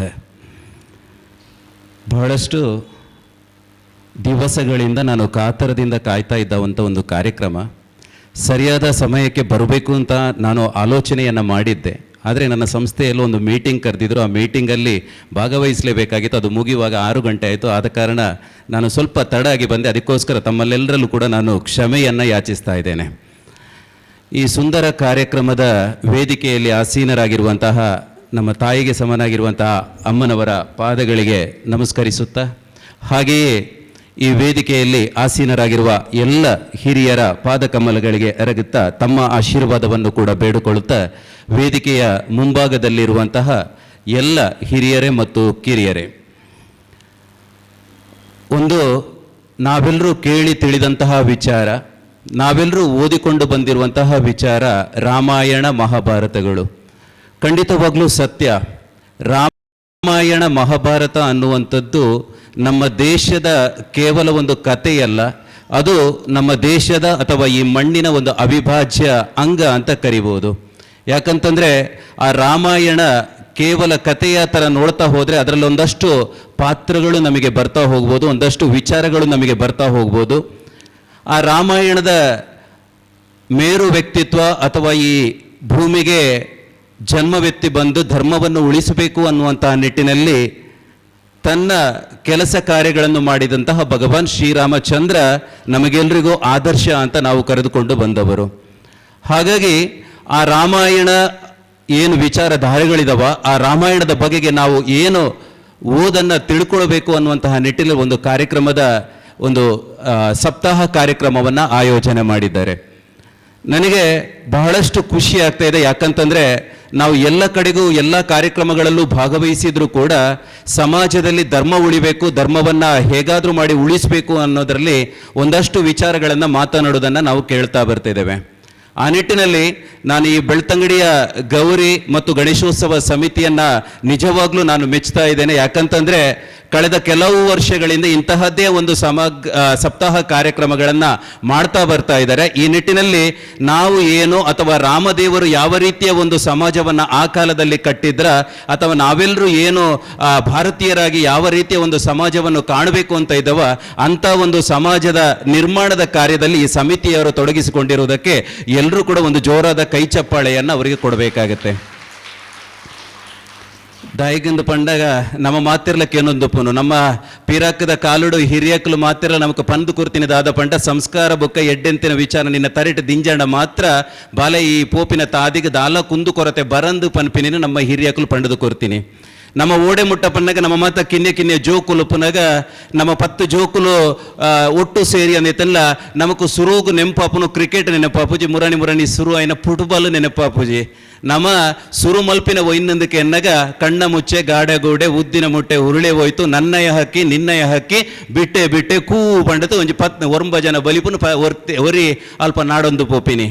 ಈ ಕತೆತ್ತ ಉಲೈಡು ಹೂವು ಉಂಡೊಂದಕ್ಕೆ ಎನ್ನಗ ನಮ್ಮ ಹಿರಿಯಕ್ಲು ಪಂಡದು ಕೊರದಿನ ರಾಮಾಯಣ ಉಂಡೈಟೆ ಅಪಗ ರಾಮಾಯಣಲ್ಲ ಒಂಜಿ ಜೋಕುಲು ಬಾಲೆಲೆಗ ತನ್ನ ರಾಮಾಯಣಲ್ಲ ಒಂಜಿ ಸಮಾಜದ ಬಂಧುಳಿಗೆ ತೆರಿಪವುಡು ಪನ್ನಗ ನಮ್ಮ ಹಿರಿಯಕಲೆ ಮಲ್ಲ ಪುಸ್ತಕನು ಕೊನತ್ತು ಕೊರುಚಿರ ಅಕ್ಲಿಗೆ ಆ ಜೋಕ್ಲಿಗೆ ತೆರಿಪವುಡುಂದು ಪನ್ನಗ ಅಕ್ಲು ಮಲ್ತೊಂಬತ್ತಿನ ವಿಚಾರ ಐತೆ ಇಂದಿನ ಒವ್ವಾಂಡ್ಲ ಒಂಜಿ ಗೊಬ್ಬುದ ಹೊರಟ ಅತನ ಒವ್ವಾಂಡ್ಲ ಒಂಜಿ ರೀತಿಡಿ ಜನಮಂದಿಲಿಗೆ ಎತ್ತಾವುಡು ಪನ್ಪಿನ ನೆಲೆಟ್ಟು ನಮ್ಮ ಹಿರಿಯಕ್ಲ ಆನಿ ಕಾಲುಡ್ದು ಇನಿ ಕಾಲ ಹೊರೆ ಮುಟ್ಟಲ ಆ ರಾಮಾಯಣನ ಒಂದೇ ರೀತಿಯಲ್ಲಿ ನಮ್ಮ ಮಣ್ಣಿಡು ಉರಿತೊಂಬೈದೇರೆ. ಹಾಗಾದರೆ ನಾವೆಲ್ಲರೂ ಮೆಚ್ಚಬೇಕಾದಂಥ ವಿಚಾರ ಏನಪ್ಪ ಅಂತಂದರೆ, ಈ ರಾಮಾಯಣ ಅನ್ನುವಂಥದ್ದು ಏನಿದೆ, ಇದು ನಮ್ಮ ಸಂಸ್ಕಾರಕ್ಕೆ ಅಥವಾ ನಮ್ಮ ಬದುಕಿಗೆ ಬೇಕಾದಂಥ ಬಹಳ ಒಂದು ವಿಚಾರವನ್ನು ನಾವು ತೆಗೆದುಕೊಳ್ಬೇಕಾಗ್ತದೆ. ಈ ನಿಟ್ಟಿನಲ್ಲಿ ವೀಣಕ್ಕ ಬಂದಿದ್ದಾರೆ.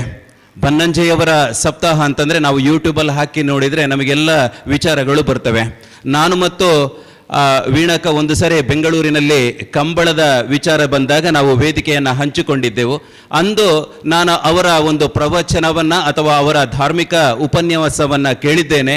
ಅವರು ಕೊಟ್ಟಂತಹ ಆಧ್ಯಾತ್ಮಿಕ ಚಿಂತನೆಗಳು ಏನಿದ್ದಾವೆ, ಅಂದು ನಾನು ಕೇಳಿದ ಭಾಷಣ ಇವತ್ತಿಗೆ ವಾರದಲ್ಲಿ ಒಂದು ಸಾರಿ ಆದರೂ ಅವರ ಪ್ರವಚನವನ್ನು ನಾನು ಯೂಟ್ಯೂಬಲ್ಲಿ ಕೇಳ್ತಿದ್ದೇನೆ. ಆ ಮುಖೇನ ಒಂದು ಸುಂದರವಾದ ಒಂದು ಸಮಾಜವನ್ನು ಕಟ್ಟುವಲ್ಲಿ ಆ ಅಕ್ಕ ಅಥವಾ ಈ ಸಮಾಜ ನಿರ್ಮಾಣ ಮಾಡೋದ್ರಲ್ಲಿ ನಾವು ಭಾರತಿ ಅಥವಾ ಅಮ್ಮ ಅಂತ ಏನು ಕರಿತೇವೆ, ಅವರು ಬಹಳಷ್ಟು ಕೆಲಸ ಕಾರ್ಯಗಳನ್ನು ಮಾಡ್ತಾ ಇದ್ದಾರೆ. ಅದರಲ್ಲೂ ಕೂಡ ನಾವು ಮೆಚ್ಚಬೇಕಾದ್ದು ಏನಂತಂದರೆ, ಮಾತಿರ್ಲ ಪನ್ಪಿನ ಆಯ್ ಮಗೆ ಆತು ಪುಟ್ಟೋಡ ಮಗೆ ಆತ ಅಪ್ಪೆ ಅಮ್ಮಗೆ ಒಂಜಿ ಪುದರ್ ಕನವಡೊಂದು ಮಗಳ ಹತ್ತಲ ಒಂಜಿ ಅಪ್ಪೆ ಅಮ್ಮಗೆ ಪುದರ್ ಕನವಲಿ ಪಂಡ ವೀಣಕ್ಕ ನಮ್ಮ ದುಂಬು ಬತ್ತದ ಇಂಚಿತ್ತನ ಒಂಜಿ ಪೊರ್ಲುದ ಲೇಸು ಮಲ್ತೊಂದುಲ್ಲೇರಂದು ಪಂಟ ನಮ್ಮ ಮಾತಿರಿಗ್ಲ ಖುಷಿತ ವಿಚಾರ. ಇನಿ ದಾದ ಸಪ್ತಾಹ ಕಾರ್ಯಕ್ರಮ ನಡತೊಂದುಂಡ. ಈ ಸಪ್ತಾಹ ಕಾರ್ಯಕ್ರಮ 7 ದಿನ ಬಾರಿ ಪೊರ್ಲುಡ ನಡತೊಂಬರ್ಪುಂಡು ರಾಮಾಯಣದ ಬೇತೆ ಬೇತೆ ಕಂಡಲು ಹೋಗೊಂಡ ಆ ಕಂಡಡಿತ್ತಿನಂಚಿನ ಪಾತ ವಿಚಾರ ಧಾರೆಲಿನ ಸಮಾಜಗೂ ಪಟ್ಟು ನಂಚಿನ ಮಲ್ಲ ಬೇಲೆ ಈ ಸಮಿತಿದ ಒರುಟು ನಡತೊಂದುಂಡು. ನಮಕ್ ಮಾತಿರೆಗ್ಲ ಗೊತ್ತಿತ್ತನೇ ಒಂಜಿ ತುದೆ ಒಂಜಿ ದಿಕ್ಕಡು ಪುಟ್ಟುನ ನಿತ್ತ ಅವು ಪರತೊಂದು ಅಕ್ಕೇರಿ ಪೋತು ಒಂದುನ ಒಡೆಗಿಂದ ಕೆನ್ನಗ ಅವ ಕಡಲ್ಗೆ ಪೋತು ಎಂದುನು ಅಪ್ಪಗ ಕಡಲ್ಗೆ ಪೋತು ಒಂದಿರ ದುಂಬು ತನ್ನ ಮೂಲು ನಾವು ಮದತ್ತನ ನಿತ್ತಂಡ ಖಂಡಿತವಾತ್ಲ ಆ ತುದೆ ಅಲ್ಪನೆ ಖಾಲಿ ಆತ ನೀರಿಜ್ಜಂದ ಲೆಕ್ಕ ಒಂಜಿ ಆ ಪುಟ್ಟು ತುದೆ ಆತ ಪೋಪುನವು ನಮ್ಮ ಮಾತಿರ್ಲ ತೂತ ಅವೇ ಲೆಕ್ಕನೆ ಸಮಾಜ ಒಂಜಿ ಕಟ್ಟುಡು ನನ್ನಗ ಇಂಚಿತ್ತಿನ ರಾಮಾಯಣ ಮಹಾಭಾರತದಂಚಿನ ಸಪ್ತಾಹ ಆದುಪು ಇಂಚಿತ್ತಿನ ಮಮಮಲ್ಲ ಲೇಸುಲು ಹೋಗೊಂಡ ಅವು ಮಾತ ಲೇಸನೆಲ್ಲ ನಮ್ಮ ಮಾತ ಅಪಗಪಗ ಮಲ್ತೊಂದು ಬತ್ತಂದಿತ್ತಂಡ ಭಾರತದ ಸಮಾಜ ಹೋಗುಂಡ ಆತನ ಸುಸಂಸ್ಕೃತವೈನ ಸಮಾಜ ಹೋಗುಂಡ ಅವೇನು ಖಂಡಿತವತ್ಲ ಮುಲ್ಪ ತುಯ್ಯರ ಸಾಧ್ಯ ಉಂಡು ಪನ್ಪಿನ ಪಾತಿರನು ಯಾನಿ ಪುರ್ತುಡು ಪನ್ನೊಂದು ನನದುಂಬುಗೋ ನಡಪುನಂಚಿನ ಈ ಭಾಗವತ್ ಅತ ಸಪ್ತಾಹ ಕಾರ್ಯಕ್ರಮ ಹೋಗುಂಡ ಅವು ಪೊರ್ಲುಡ ನಡತೊಂದು ಬರಡೆ ನಮ್ಮ ನಂಬುದಿನಂಚಿನ ಸತ್ಯುಲು ನಮಕ್ ಮಾತಿರೆಗ್ಲ ಎಡ್ಡೆಪುನ ಮಲ್ತೊಂದು ಬರಡ ಐನ ಒಟ್ಟಿಗೆನೆ ಮುಲ್ಪ ಆಯೋಜನೆ ಮಲ್ತಿನಂಚಿನ ಆ ಸಮಿತಿ ಇಡಿತಿನಕ್ಲ ಈ ಹೇರಾಜದಾರನ ಅಲ್ಲ ಗೆಜ್ಜೆಗಿರಿದ ಮಣ್ಣಡಿ ಅರೆನ ಸಂಪರ್ಕ ಆಯ್ನ ಅಲ್ಪ ಜುಮಾದಿ ದೈವದ ಚಾಕ್ರಿ ಮಲ್ತೊಂದು ಬರ್ಪುನಯೆ ಅಕ್ಲೇನ ಧರ್ಮನಿಷ್ಠೆ ಎಂಚ ಉಂಡು ಪಂಡದು ಯಾನ್ಲ ಅಲ್ಪ ತೂವೊಂದು ಬತ್ತಿನೆ ಅಯೋಡ್ದಾರ ಧರ್ಮ ಒರಿಪುದ ಮಾಮಲ್ಲ ಬೇಲೆ ಹೋಗುಂಡ ಅವು ಧರ್ಮಿಷ್ಠರ್ನ ಕೈಟೆ ಉಂಡುಂದು ಪನ್ಯರ ಯಾನಿ ಪುರ್ತುಡು ಬಯಕುವೆ ಇಡೀ ಸಮಿತಿ ತಗಲಿಗೂ ಕುಡೋರ ಎನ್ನ ಉಡಲದಿಂಚಿ ಮೊಕ್ಕೆದ ಸೊಲ್ಮೇಲೆ ಸಂದೈತ ಮಲ್ತೊಂದು ಇಂಚಿತ್ತಿನ ಲೇಸೆ ವಾರೋಟು ವರ ಅತಂಡ ತಿಂಗೊಳ್ಡು ವರ ಅತಂಡ ಒಂಜಿ ರಡ್ಡು ತಿಂಗೊಳಗೋರ ಮೂಜು ತಿಂಗೊಳಗೋರ ಇಡೀ ಜನಮಂದಿಲೇನು ಮಾತ ಸೇರಾದ ಇಂಚಿತ್ತಿನ ಒಂಜಿ ಮಲ್ಲ ಲೇಸುಲು ಆತನ ಧಾರ್ಮಿಕ ಪ್ರವಚನವನ್ನು ನಡತೊಂದು ಬತ್ತಣದಿತ್ತಂಡ ನಮ್ಮ ಕನಕಟ್ಟದಿ ನಂಚಿನ ಪೊರ್ಲ ಕಂಠದ ಸಮಾಜ ಖಂಡಿತವಾತ್ಲ ಬರ್ಪುಂಡು ನಮ್ಮ ಮಾತಿರ್ಲ ಲೆಪ್ಪು ನಂಚಿನ ರಾಷ್ಟ್ರಪಿತ ಮಹಾತ್ಮ ಗಾಂಧಿ ಉಲ್ಲಿರ ಮಹಾತ್ಮ ಗಾಂಧಿಲ ಪಂತಿನ ಒಂದಕ್ಕೆ ಎನ್ನಗ ರಾಮರಾಜ್ಯ ಓಡೊಂದು ಆರು ಬೇತೋವುಲ ರಾಜ್ಯ ಬೋಡೊಂದು ಪಂತಿಜೇರು ರಾಮರಾಜ್ಯ ಬೋಡೊಂದು ಅಪಗ ರಾಮರಾಜ್ಯಡು ಎಂಚೆತ್ತನದಕ್ಕೆ ಎನ್ನಗ ಪ್ರತಿಯೊರಿಲ ಸಾಮರಸ್ಯದ ಬದುಕಡು ಬದುಕೊಂದಿತ್ತೇರೆ ಅಂಚಿತ್ತಿನ ಸಾಮರಸ್ಯಡು ಬದುಕು ನಂಚಿನ ಪೊರ್ಲ ಸಮಾಜ ಕುಡೋರ ಈ ಮನ್ನಡು ಬರಡು ಪನ್ಪಿನ ಪಾತಿರನು ಈ ಪುರ್ತುಡು ಪನ್ನೊಂದು ಮುಲ್ಪ ಬತ್ತು ಸೇರ್ದಿನಂಚಿನ ಸಮಸ್ತ ಬಂಧುಳೆಗಳ ಕುಡರ ತರೆತಗ್ಗತ್ ಪುಡ್ಯಾಡೊಂದು ಎನ್ನ ಈ ರಡ್ಡು ಮದಿಪುದ ಪಾತಿರನು ಭಗವಾನ್ ಶ್ರೀರಾಮ ನಿನ್ನ ನಾಮದ ಸ್ಮರಣೆಯ ಸಾರಾಮೃತ ಎನ್ನ ಬಾಯಿಗೆ ಬರಲಿ ಬಾರಂಗ ಕನಸಿನೊಳಗಲಿ ನನಸಿನೊಳಗಲಿ ಮನಸ್ಸು ಕೆಟ್ಟಿರಲಿ ಮುನಿದಿರಲಿ ಜನಕಜಾಪತಿ ನಿನ್ನ ಅಭೀಷ್ಟದ ಸ್ಮರಣೆಯ ಅಷ್ಟಾಕ್ಷರ ಮಂತ್ರ ಜಪಿಸುವ ಹಾಗೆ ಬಾರಂಗ.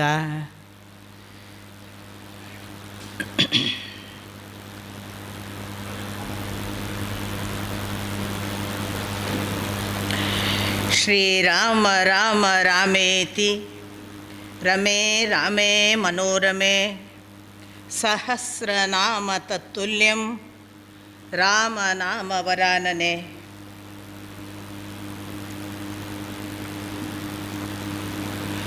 ಕೂಜಂತಂ ರಾಮ ರಾಮೇತಿ ಮಧುರಂ ಮಧುರಾಕ್ಷರಂ ಆರುಹ್ಯ ಕವಿತಾಶಾಖಾಂ ವಂದೇ ವಾಲ್ಮೀಕಿ ಕೋಕಿಲಂ.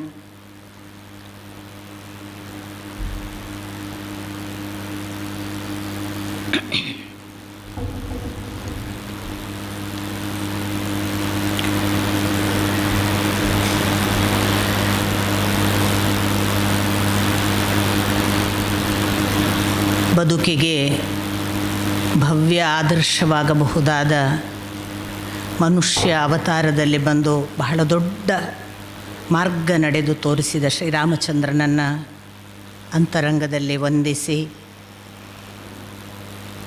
ಅಂಥದೊಂದು ಮಹಾ ಅವತಾರವನ್ನು ತನ್ನ ದರ್ಶನದ ಮೂಲಕ ನಮಗೆ ಉಣಬಡಿಸಿದ ಋಷಿಗಳಾದ ಮಹರ್ಷಿ ವಾಲ್ಮೀಕಿಗಳನ್ನು ಒಡಮಟ್ಟು ಅವರ ಆಶೀರ್ವಾದ ಬೇಡುತ್ತಾ, ಈ ನೆಲದಲ್ಲಿ ಇಂಥದೊಂದು ಕಾರ್ಯವನ್ನು ಸಾಧ್ಯವಾಗಿಸುವುದಕ್ಕೆ ಕೈಂಕರ್ಯದ ಹಾಗೆ ನಿಂತಿರುವ ಸಕಲ ಸಮಿತಿಯ ಎಲ್ಲ ಭಕ್ತರನ್ನು ಹಾಗೂ ನಿರಂತರವಾಗಿ ಈ ಭಗವತ್ ಪರಂಪರೆಯ ಮಾತುಗಳಿಗೆ ಕಿವಿಯಾಗಿ ಕುಳಿತ ಎಲ್ಲ ಭಕ್ತರ ಪದತಲಕ್ಕೆ ಹಣೆ ಹಚ್ಚಿ ನಮಸ್ಕಾರ.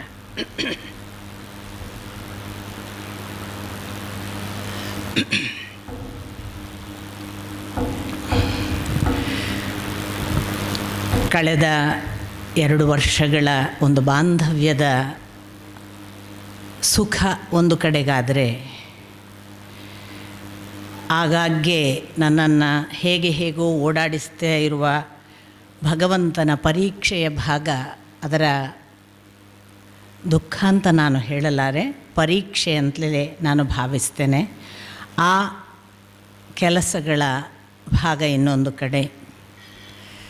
ಆದರೆ ಪುಣ್ಯವಶಾತ್ ಎಲ್ಲ ಸಂದರ್ಭಗಳಲ್ಲೂ ನನ್ನ ಕೇಂದ್ರ ಜೀವ ಸೆಳೆತ ಅದು ಭಗವಂತ ಮಾತ್ರವೇ ಆಗಿ ಉಳಿಯುವ ಹಾಗೆ ಕಾಯ್ತಾ ಇರುವ ಆ ತತ್ವಕ್ಕೆ ನಾನು ನಮನಗಳನ್ನು ಸಲ್ಲಿಸ್ತೇನೆ.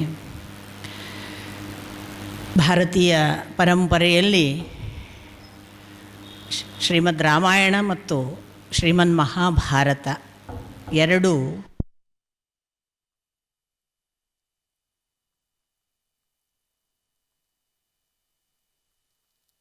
ಕಾಣುವ 2 ಕಣ್ಣುಗಳು ಅಂತಲೇ ಭಾವಿಸುವಂಥದ್ದು. ಒಂದು ಕಣ್ಣಲ್ಲಿ ನಾವು ಭಗವಂತನನ್ನು, ಒಂದು ಕಣ್ಣಲ್ಲಿ ನಾವು ನಮ್ಮ ಪರಂಪರೆಯನ್ನು, ಸಂಸ್ಕೃತಿಯನ್ನು ನೋಡಿದರೆ ಯಾವ ಅಸಮತೋಲ ಮತ್ತು ಯಾವ ಒಂದು ನಿರ್ದಿಷ್ಟ ಅರ್ಥ ಮಾಡಿಕೊಳ್ಳುವ ಕ್ರಮದಲ್ಲಿ ಆಗಬಹುದಾದ ದೋಷ ಇದೆ, ಅದು ನಿವಾರಣೆ ಆಗಬೇಕಾದರೆ ಎರಡನ್ನು ಚೆನ್ನಾಗಿ ಓದಿಕೊಂಡು ತಿಳಿಬೇಕು ಅನ್ನೋದನ್ನು ನಮ್ಮ ಪರಂಪರೆ ಹೇಳಿಕೊಂಡು ಬಂದಿದೆ. ಆಶ್ಚರ್ಯ ಏನು ಅಂತಂದರೆ, ಈ ರಾಮಾಯಣವನ್ನು, ಈ ಮಹಾಭಾರತವನ್ನು ನಾವು ತಿಳಿದಿದ್ದೇವೆ ಅಂತ ಭಾವಿಸಿಕೊಂಡು ಎಷ್ಟೋ ವರ್ಷಗಳಿಂದ ಆರಾಮಾಗಿ ಇದ್ದೇವೆ. ನಾನು ಬಹಳ ಬಾರಿ ಹೇಳಿದ್ದುಂಟು, ನಮಗೆಲ್ಲರಿಗೂ ಹೇಗೆ ಅಂದರೆ, ನಾವು ರಾಮಾಯಣ ಉಪನ್ಯಾಸ ಕೇಳಿದ್ದೇವೆ ಅಂದರೆ ರಾಮಾಯಣ ಗೊತ್ತಾಯಿತು ಅಂತ ಭಾವಿಸ್ತೇವೆ. ಅಥವಾ ಮಹಾಭಾರತವನ್ನು ಉಪನ್ಯಾಸ ಕೇಳಿದವರು ಅದನ್ನೊಂದಿಷ್ಟು ಯಕ್ಷಗಾನದ ತಾಳಮದ್ದಲೆಯಲ್ಲೋ ಯಕ್ಷಗಾನದ ಪ್ರಸಂಗಗಳಲ್ಲೋ ನೋಡಿದವರು ನಾವು ಮಹಾಭಾರತ ತಿಳಿಯಿತು ಅಂತ ಭಾವಿಸ್ತೇವೆ. ಆದರೆ ನಮ್ಮ ಒಟ್ಟು ಪರಂಪರೆಯ ಒಂದು ಕಾಲದ ದಾಟಿಸುವ ಶ್ರುತ ಪರಂಪರೆಯ ಕ್ರಮವನ್ನು ನಾವು ಇತ್ತೀಚೆಗೆ ಮಾಡ್ತಿಲ್ಲ ಅನ್ನೋದನ್ನು ನಾನು ಭಾಗವತವನ್ನು ಹೇಳುವಾಗ, ಭಗವದ್ಗೀತೆಯ ಕುರಿತು ಮಾತನಾಡುವಾಗ ಇಲ್ಲಿ ಪ್ರತಿ ಬಾರಿ ನಿಮಗೆ ಅದನ್ನು ಅಂದರೆ ಒತ್ತಿ ಬಹಳಷ್ಟು ಮುಟ್ಟುವ ಹಾಗೆ ಹೇಳುವ ಪ್ರಯತ್ನ ಮಾಡಿದ್ದೇನೆ. ಯಾಕೆಂದರೆ ನಮ್ಮ ಕಾಲಘಟ್ಟದಲ್ಲಿ ನಾವು ಇವತ್ತು ಅವುಗಳನ್ನು ಓದುವ ಕಡೆಗೆ ಮುಖ ಮಾಡಲಿ ಅನ್ನೋದು ನನ್ನ ವೈಯಕ್ತಿಕವಾದ ಬಹಳ ಮುಖ್ಯ ಹಸಿವು. ನನ್ನ ಮಾತು ಕೂಡ ಅಪೂರ್ಣ ಅನ್ನೋದು ನನಗೆ ಹೀಗೆ ಹೇಳುವಾಗ ಗೊತ್ತಿದೆ. ಏಕೆಂದರೆ ನನ್ನ ಮಾತು ನಿಮಗೆ ರಾಮಾಯಣವನ್ನು ಮುಟ್ಟಿಸುವುದಿಲ್ಲ ಅನ್ನೋದೇ ನನ್ನ ಪ್ರಥಮ ಪ್ರಮಾಣ ವಚನ ನಿಮಗೆ. ಯಾಕೆಂದರೆ ರಾಮಾಯಣವನ್ನು ನಾನು ಮುಟ್ಟಿಸ್ತೇನೆ ಅನ್ನೋದು ಧಾರ್ಷ್ಟ್ಯದ ಮಾತಾದೀತು. ಓದುವುದರಿಂದ ಮುಟ್ತದ ಅಂತ ಕೇಳಿದರೆ ಅದೂ ಗೊತ್ತಿಲ್ಲ, ಕೇಳುವುದರಿಂದ ಅಂತೂ ಮುಟ್ತದೆ ಅನ್ನೋದನ್ನು ಸಾಕ್ಷಾತ್ ನನಗೆ ಒಪ್ಪಿಕೊಳ್ಳಿಕ್ಕೆ ಸಾಧ್ಯ ಇಲ್ಲ, ಹೇಳ್ತಾ ಇರುವ ನನಗೇನೆ.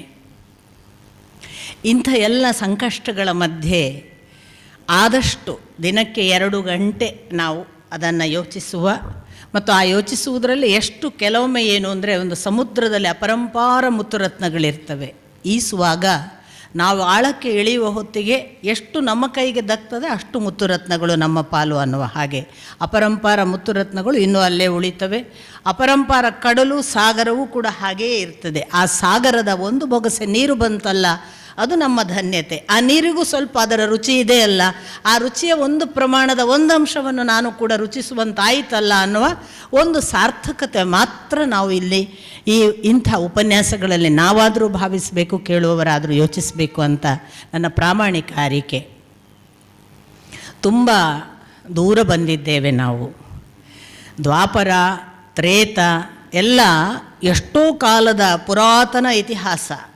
ಆದರೆ ಅಷ್ಟು ಪ್ರಾಚೀನ ಕಾಲದ ತ್ರೇತಾಯುಗದ 7ನೇ ಅವತಾರ ಅಂತ ದಶಾವತಾರಕ್ಕೆ ಬಂದರೆ 7ನೇ ಅವತಾರವಾದ ಶ್ರೀರಾಮಚಂದ್ರನನ್ನು ಈಗ ಸ್ವಚ್ಛ ಕೇಳಲಿಕ್ಕೆ ಕೂತ ಹಾಗೆ ಕೂತು ಬಿಡ್ತೇವೆ.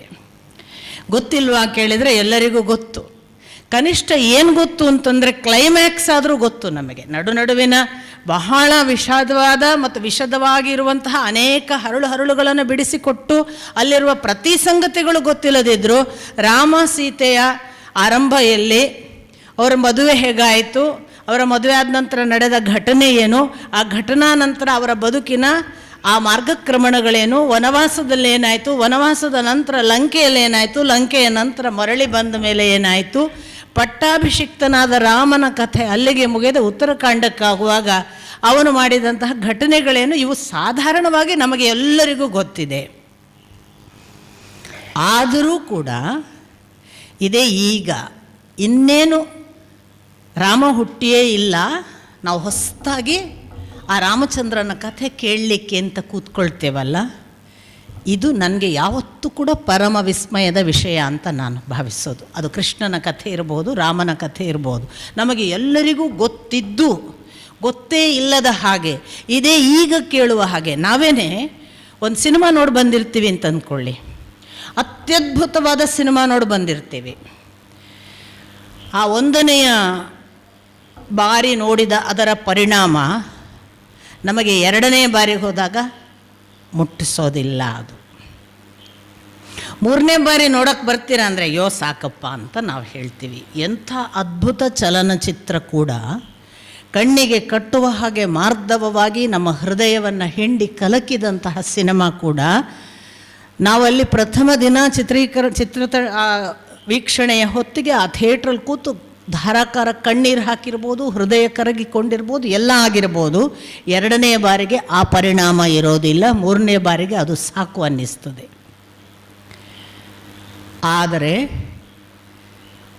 ಎಲ್ಲ ಕಥೆ ಗೊತ್ತಿದ್ದು ಕೂಡ ಇದೇ ಈಗ ಕೇಳುವ ಹೊಸ ಮನಸ್ಸಿನ ಮತ್ತು ಈಗ ನಾನು ಹೇಳ್ತಾ ಹೋದ ಹಾಗೆಲ್ಲ ದ್ರೌಪದಿಯ ವಸ್ತ್ರಾಪಹರಣದ ಸಂದರ್ಭ ಬಂದರೆ ಈಗಲೂ ನಾವು ಕಣ್ಣೀರು ಹಾಕ್ತೇವೆ, ಕೇಳುವವರು ಹೇಳುವವರು. ಇದೇ ಈಗ ನಡೀತಿದೆ ವೇದಿಕೆಯಲ್ಲಿ ಅನ್ನುವ ಹಾಗೆ.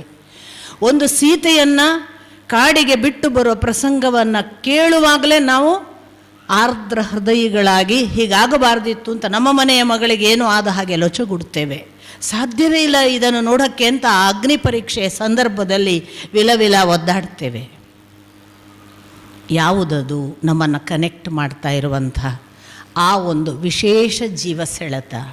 ಯಾಕೆ ಅದು ರಾಮನಿಗೆ, ಯಾಕೆ ಅದು ಕೃಷ್ಣನಿಗೆ, ಯಾಕೆ ರಾಮಲಕ್ಷ್ಮಣರ ಬಾಂಧವ್ಯಕ್ಕೆ, ಯಾಕೆ ರಾಮ ಬಲರಾಮರ ಜೊತೆಗೆ ಬರುವಂತಹ ದ್ರೌಪದಿಯ ಕೃಷ್ಣ ಬಲರಾಮರ ಜೊತೆಗೆ ಬರುವಂತಹ ದ್ರೌಪದಿಯ ಸಂವೇದನೆಗಳಿಗೆ ಆಪರಿಚಡಪಡಿಸುವ ಜೀವತತ್ವ ಯಾವುದು? ನಮಗೆ ಎಲ್ಲರಿಗೂ ಗೊತ್ತಿದ್ದೋ ಗೊತ್ತಿಲ್ಲದೆಯೋ ನಾವು ಎಲ್ಲರೂ ಕೂಡ ಭಗವಂತನ ಜೀವಾಂಶ ಭಾವವಾಗಿ ಇಲ್ಲಿ ಬದುಕ್ತಿರುವುದರಿಂದ. ನಾನು ಮೊನ್ನೆ ದಿನ ಬ್ರಹ್ಮಪುರಾಣದ ಕೊನೆಯ ಭಾಗ ಓದ್ತಾ ಇದ್ದೆ. ಬ್ರಹ್ಮಪುರಾಣದ ಕೊನೆಯ ಭಾಗ ಹೇಳ್ತದೆ, ಈ ಆತ್ಮತತ್ವಕ್ಕೆ ಜೀವ ಅಂತ ಒಂದು ಹೆಸರು. ಈ ಜೀವತತ್ವ ಎಲ್ಲಿಯವರೆಗೆ 24 ಪ್ರಕೃತಿ ತತ್ವಗಳ ಜೊತೆಗೆ ತನ್ನನ್ನು ತಾನು ಕನೆಕ್ಟ್ ಮಾಡಿಕೊಂಡೇ ಇರ್ತದೆ, ಅಲ್ಲಿಯವರೆಗೆ ಅದು ಪ್ರಕೃತಿಯ ಎಲ್ಲ ಸುಖ ದುಃಖಗಳಲ್ಲೇ ಮೈ ಮರೆತು ಅಲ್ಲಿಯೇ ಪಕ್ಕದಲ್ಲೇ ಇರುವ ಭಗವತ್ ತತ್ವಕ್ಕೆ ಕನೆಕ್ಟ್ ಆಗದೆ ತನ್ನ ಪಾಡಿಗೆ ಸುಖ ದುಃಖಗಳ ಲೋಕವನ್ನೇ ತನ್ನದು ಅಂತ ಭಾವಿಸಿ ವಿರಮಿಸಿದರೆ ಅದಕ್ಕೆ ಮತ್ತೆ ಒಂದೋ ಭೂಲೋಕ ಇಲ್ಲ ಅಧೋಲೋಕದಲ್ಲಿ ಪುನರ್ಜನನ ಅಂತ. ಒಂದು ವೇಳೆ ನೋಡಿ ಅದೇ ಮಾತು, ಒಂದು ವೇಳೆ ಈ ಜೀವತತ್ವ ಅಲ್ಲಿಯೇ ಇರುವ ಭಗವತ್ ತತ್ವಕ್ಕೆ ನೇರವಾಗಿ ಕನೆಕ್ಟ್ ಆದರೆ ಮತ್ತು ಪ್ರಕೃತಿ ತತ್ವದಿಂದ ತನ್ನನ್ನು ತಾನು ವಿಮುಖ ಮಾಡುವುದು ಅಂದರೆ ಇದನ್ನು ಬಿಟ್ಟು ಬಿಡುವುದು ಅಂತಲ್ಲ, ಇದರೊಳಗೊಂದು ಡಿಟ್ಯಾಚ್ಮೆಂಟ್. ಆ ಡಿಟ್ಯಾಚ್ಡ್ ಆಗಿ ಆ ಭಗವಂತನನ್ನು ಅಟ್ಯಾಚ್ ಆದಾಗ ಈ ಭಗವತ್ ತತ್ವಕ್ಕೆ ತನ್ನನ್ನು ಕಟ್ಟಿ ಕೂಡಿಸಿಕೊಂಡು ಆ ಪರಮಾತ್ಮ ತತ್ವವನ್ನೇ ತಾನು ಸೇರಬೇಕಾದ ಸಮೀಕರಣ ಭಾವಕ್ಕೆ ಬಂದರೆ ಈ ಜೀವಾತ್ಮವು ತನ್ನ ಆ ಒಂದು ಕರ್ಮದ ಫಲವಾಗಿ ದೇವತೆಯಾಗಿ ಹುಟ್ಟುತ್ತದೆ. ಮುಂದೆ ಅದು ದೇವಲೋಕದಲ್ಲಿ ಇರ್ತದೆ. ಅದರ ಕರ್ಮ ಫಲದ ಅವಧಿ ಮುಗಿಯುವವರೆಗೆ ಅದು ದೇವಲೋಕದಲ್ಲಿ ತನ್ನನ್ನು ತಾನು ಕಂಡು ಕುಣಿದು ಖುಷಿಪಟ್ಟು ಕಾಲಾನಂತರ ಮತ್ತೆ ಭೂಮಿಗೆ ಮರಳುತ್ತದೆ. ಮತ್ತೆ ಮನುಷ್ಯ ಜನನ ಅಂತಾರೆ. ನನ್ನ ಗುರುಗಳು ನನಗೆ ಬಹಳ ವಿಶೇಷವಾದ ಅಧ್ಯಾತ್ಮ ಪಥದಲ್ಲಿ ಅನುಗ್ರಹ ಮಾಡಿದ ಒಂದು ದಂಪತಿಗಳನ್ನು ನಾನು ನನ್ನ ತಾಯಿಯ ದರ್ಶನವನ್ನು ಪಡೆದ ಬಳಿಕ ಆ ದಂಪತಿಗಳ ಕುರಿತು ಹೇಳುವಾಗ ನನ್ನ ಗುರುಗಳು ನನಗೊಂದು ಮಾತು ಹೇಳಿದರು. ಕಟ್ಟ ಕಡೆಗೆ ನನಗೆ ಅದು ಅಧ್ಯಾತ್ಮ ಪಥದ ತಾಯಿಯ ಮಾರ್ಗದರ್ಶನ, ತಾಯಿಯ ಅನುಭವ, ಆ ಬಳಿಕ ಅದು ಮಾಯೆ ಅನ್ನೋ ಅನುಭವ ಇದೆಲ್ಲ ಆಗಿತ್ತು. 2 ವರ್ಷಗಳು ಕಳೆದಿದ್ದು ನನಗೆ ಅವರ ದರ್ಶನ ಆದ ನಂತರದಲ್ಲಿ. ಆ ಕೊನೆಗೆ ನನಗೆ ಗುರುಗಳೊಂದು ಸಂದೇಶ ಕೊಟ್ಟರು ನನ್ನ ಹತ್ರ. ಮಗಳೇ, ಆ ದಂಪತಿಗಳು ಇದ್ದಾರಲ್ಲ, ಅವರು ಸಾಮಾನ್ಯರಲ್ಲ, ದೇವಲೋಕದ ದೇವತೆಗಳು. ಒಂದು ನಿರ್ದಿಷ್ಟ ಕಾರಣಕ್ಕಾಗಿ ಭೂಮಿಗೆ ಬಂದಿದ್ದಾರೆ. ಯಾವ ಕಾಲಕ್ಕೂ ನಿನ್ನ ತಲೆ ಅವರ ಪಾದದ ಮೇಲೆ ಇರಲಿ. ನನಗೆ ಈಗ ಬ್ರಹ್ಮಪುರಾಣ ಓದಿದ ಮೇಲೆ ಅರ್ಥ ಆಗೋದು, ಒಂದು ನನ್ನ ಗುರುಗಳಿಗೆ ಯಾರು ದೇವತೆಗಳು ಭೂಲೋಕಕ್ಕೆ ಬಂದಿದ್ದಾರೆ ಅನ್ನೋದು ಗೊತ್ತಾಗ್ತಿತ್ತು ಅಂತ. ಎರಡನೇದು ನನಗೆ ಆದ ವಿಸ್ಮಯ, ನಮ್ಮ ಸುತ್ತ ಹೀಗೆ ಎಷ್ಟು ದೇವತೆಗಳು ತಿರುಗ್ತಿದ್ದಾರೆ ಯಾರಿಗೆ ಗೊತ್ತು.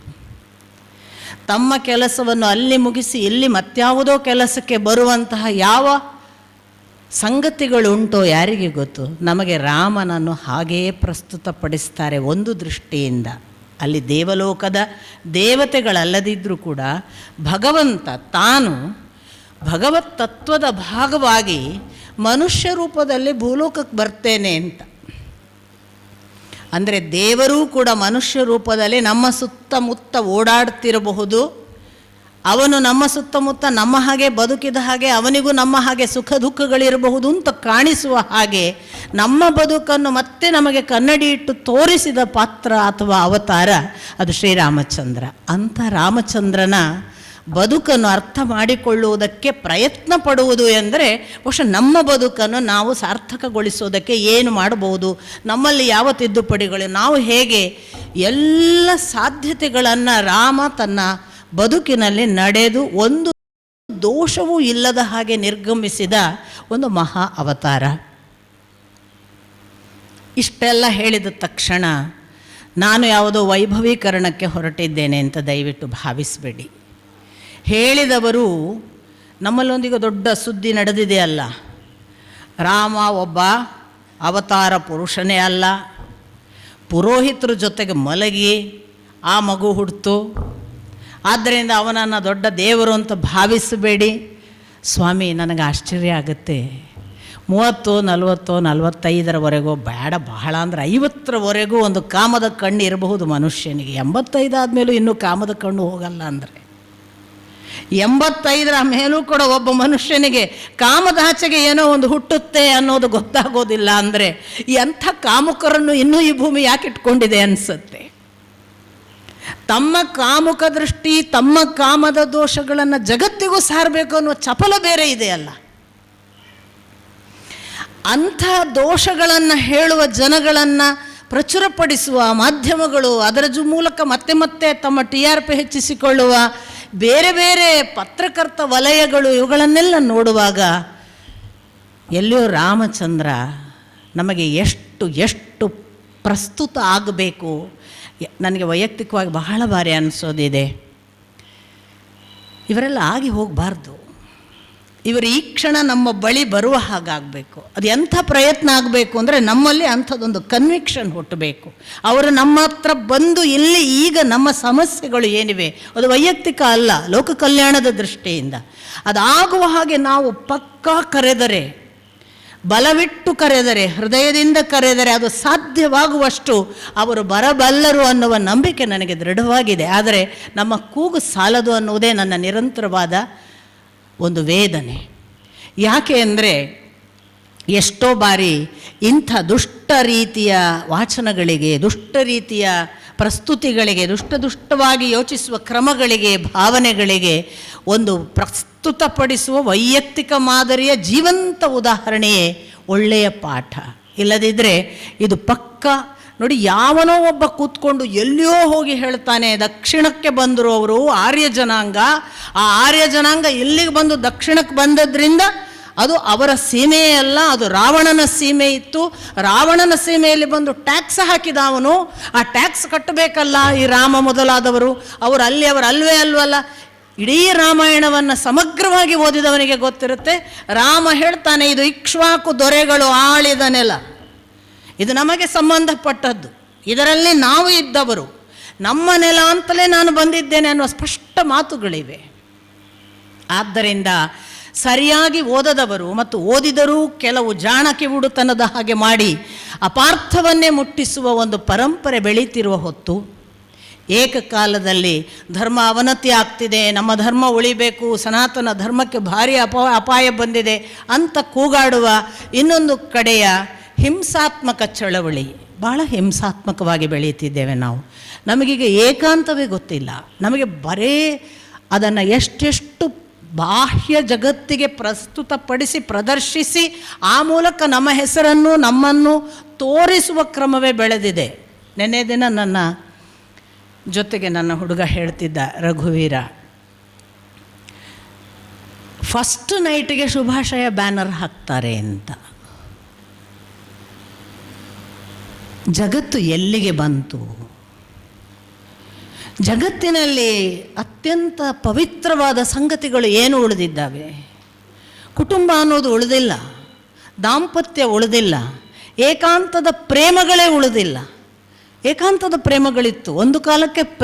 ಪ್ರೇಮಿಗಳು ಅಂದರೆ ಪ್ರೇಮಿಸಿದ ಇಬ್ಬರಿಗೆ ಮಾತ್ರ ಗೊತ್ತು, ಮೂರನೇವ್ರಿಗೆ ಗೊತ್ತೇ ಇರೋದಿಲ್ಲ ಅವ್ರು ಪ್ರೀತಿಸ್ತಿದ್ದಾರೆ ಅಂತ. ಅಂಥ ನಿಕಟ ಪ್ರೇಮಕ್ಕೆ ಒಂದು ಪವಿತ್ರವಾದ ಸೋಲ್ಮೇಟ್ ಅನ್ನುವಂತಹ ಜೀವದ ಜೊತೆಗೆ ಮಾತನಾಡುವ ಸಂಭಾಷಣೆಯ ಭಾಗ ಇತ್ತು. ಜೀವ ಸಂಭಾಷಣೆಯ ಭಾಗ ಹೋಗಿ ಈಗ ಹೇಗಂದರೆ, ನನಗೆ ಅವಳು ಸಿಗ್ತೇನೆ ಹೇಳಿದಾಳೆ, ಅವಳು ನಾನು ಇವತ್ತು ಕರೆದಿದ್ದೇನೆ ಅಂತ ನಾವು ಮೂರನೇವ್ರ ಹತ್ರ ಹೇಳುವಾಗ ಅದೆಲ್ಲವೂ ಕೂಡ ಅದು ಏಕಾಂತದ ಭಾಗವೇ ಅಲ್ಲದ ದೇಹ ಪ್ರದರ್ಶನದ ಭಾಗವಾಯಿತು. ಅಷ್ಟು ಮಾತ್ರ ಅಲ್ಲ, ಅವಳು ಒಂದು ವೇಳೆ ಬರಲಿಲ್ಲ ಅಂದರೆ ಅವಳ ಅಮ್ಮ ಯಾರೋ ಸಿಗ್ತಾರೆ ಅನ್ನುವಂತಹ ಯಾವ ಜೀವಭಾವಕ್ಕೆ ಹೊಂದಿಸಿಕೊಳ್ಳದ ಸೆಳೆತವನ್ನೇ ಬದುಕಿನ ಜೀವಕ್ಕೆ ಸಂಬಂಧಪಟ್ಟ ತತ್ವವಾಗದೆ ಯೋಚಿಸದೆ ಆ ಜೀವಕ್ಕೆ ಏನು ಉದ್ಧಾರ, ಜೀವಕ್ಕೆ ಬೆಸೆಯುವ ಆ ಬಾಂಧವ್ಯ ಏನನ್ನು ಮಾಡ್ತದೆ ಅನ್ನೋದೇ ಮರೆತು ಹೋಗುವ ಕಾಲಘಟ್ಟದಲ್ಲಿ ಕುಟುಂಬ ಅನ್ನೋದು ಕೂಡ ನಶಿಸ್ತಾ ಇರುವ ಈ ಸಂದರ್ಭದಲ್ಲಿ ಗಂಡ ಹೆಂಡತಿ ಅನ್ನೋ ಸಂಬಂಧಕ್ಕೂ ಕೂಡ ಹೆಚ್ಚು ಗೌರವ, ಪಾವಿತ್ರ್ಯಗಳು ಕಡಿಮೆ ಆಗ್ತಾ ಇರುವ ಹೊತ್ತಿನಲ್ಲಿ ಅಣ್ಣ ತಮ್ಮಂದಿರು 4 ಜನ ಸೇರಿ ಕೂಡಿ ಬದುಕುವ ಕೂಡು ಕುಟುಂಬದ ಯಾವ ಭಾವನೆಗಳು ನಾಶವಾಗಿ ಎಷ್ಟೋ ವರ್ಷಗಳಾದ ಹೊತ್ತಿನಲ್ಲಿ ರಾಮಾಯಣ ಅದೇ ದಾಂಪತ್ಯ ಪ್ರೇಮ, ಅದೇ ನಿಕಟ ಪ್ರೇಮದ 2 ಜೀವಭಾವ ಸೆಳೆತಗಳಾಗಿ ಅಗಲಿದಾಗ ಒದ್ದಾಡುವ ಪರಿ, ಆ 2 ಜೀವಭಾವಗಳನ್ನು ಬೆಸೆಯುವುದಕ್ಕೆ ಹನುಮಂತನಂಥ ಒಬ್ಬ ದಿವ್ಯ ಸ್ನೇಹಿತ, ಆ ಮೂಲಕ ಕುಟುಂಬ ಭಾವವನ್ನು ಸದಾ ಕಾಯ್ದುಕೊಳ್ಳಬೇಕು ಅನ್ನುವ ಒಂದು ದೊಡ್ಡ ಸಂದೇಶವನ್ನು ಕೊಟ್ಟು ಭರತ, ಲಕ್ಷ್ಮಣ, ಶತ್ರುಘ್ನರು ನಿಂತ ಪರಿ, ಕುಟುಂಬವೇ ಬದುಕಿನ ಅಸಾಧಾರಣವಾದ ಶಕ್ತಿ, ಆ ಮೂಲಕ ಜಗತ್ತನ್ನು ಗೆಲ್ಲಬಹುದು ಅಂತ ತೋರಿಸುವುದಕ್ಕೆ ಬಂದ ಹಾಗೆ ನಿಂತ ರಾಮನ ಆ ಭ್ರಾತೃತ್ವ ಭಾವ, ಆ ಹಿರಿತನ, ಅದರೊಳಗೆ ತಮ್ಮನ್ನು ತಾವು ಒಂದು ದೃಷ್ಟಿಯಿಂದ ತ್ಯಾಗ ಮಾಡಿದ ದಶರಥ ಅಥವಾ ಕೈಕೇಯಿ, ಮಂಥರೆಯಂತಹ ದುಷ್ಟರು ಅನಿಸಿಕೊಳ್ಳುವ ಯಾವುದೋ ಪಾತ್ರಗಳು ಇವತ್ತು ಯಾಕೆ ಪ್ರಸ್ತುತ, ಯಾಕೆ ಬೇಕು ನಮಗೆ? ಒಂದು ದೃಷ್ಟಿಯಿಂದ ಸರಿಯಾಗಿ ಯೋಚಿಸಿದರೆ ಇದು ಕಾವ್ಯ, ಅದ್ಯಾವುದೋ ಕವಿತೆಯಲ್ಲಿ ಕಾವ್ಯವನ್ನು ಬರೆದ ಮಹಾನುಭಾವ ಕಾವ್ಯವನ್ನು ಬರೆದ ಅಂಥದ್ದೊಂದು ನಡೆದೇ ಇರಲಿಲ್ಲ, ಅಂಥದ್ದೊಬ್ಬ ಪುರುಷನೇ ಇರಲಿಲ್ಲ. ಈ ವಾದಗಳನ್ನೇ ದಯವಿಟ್ಟು ನಾನಂತೂ ನನ್ನ ಮನಸ್ಸಿಗೂ ತೆಗೆದುಕೊಳ್ಳೋದಿಲ್ಲ.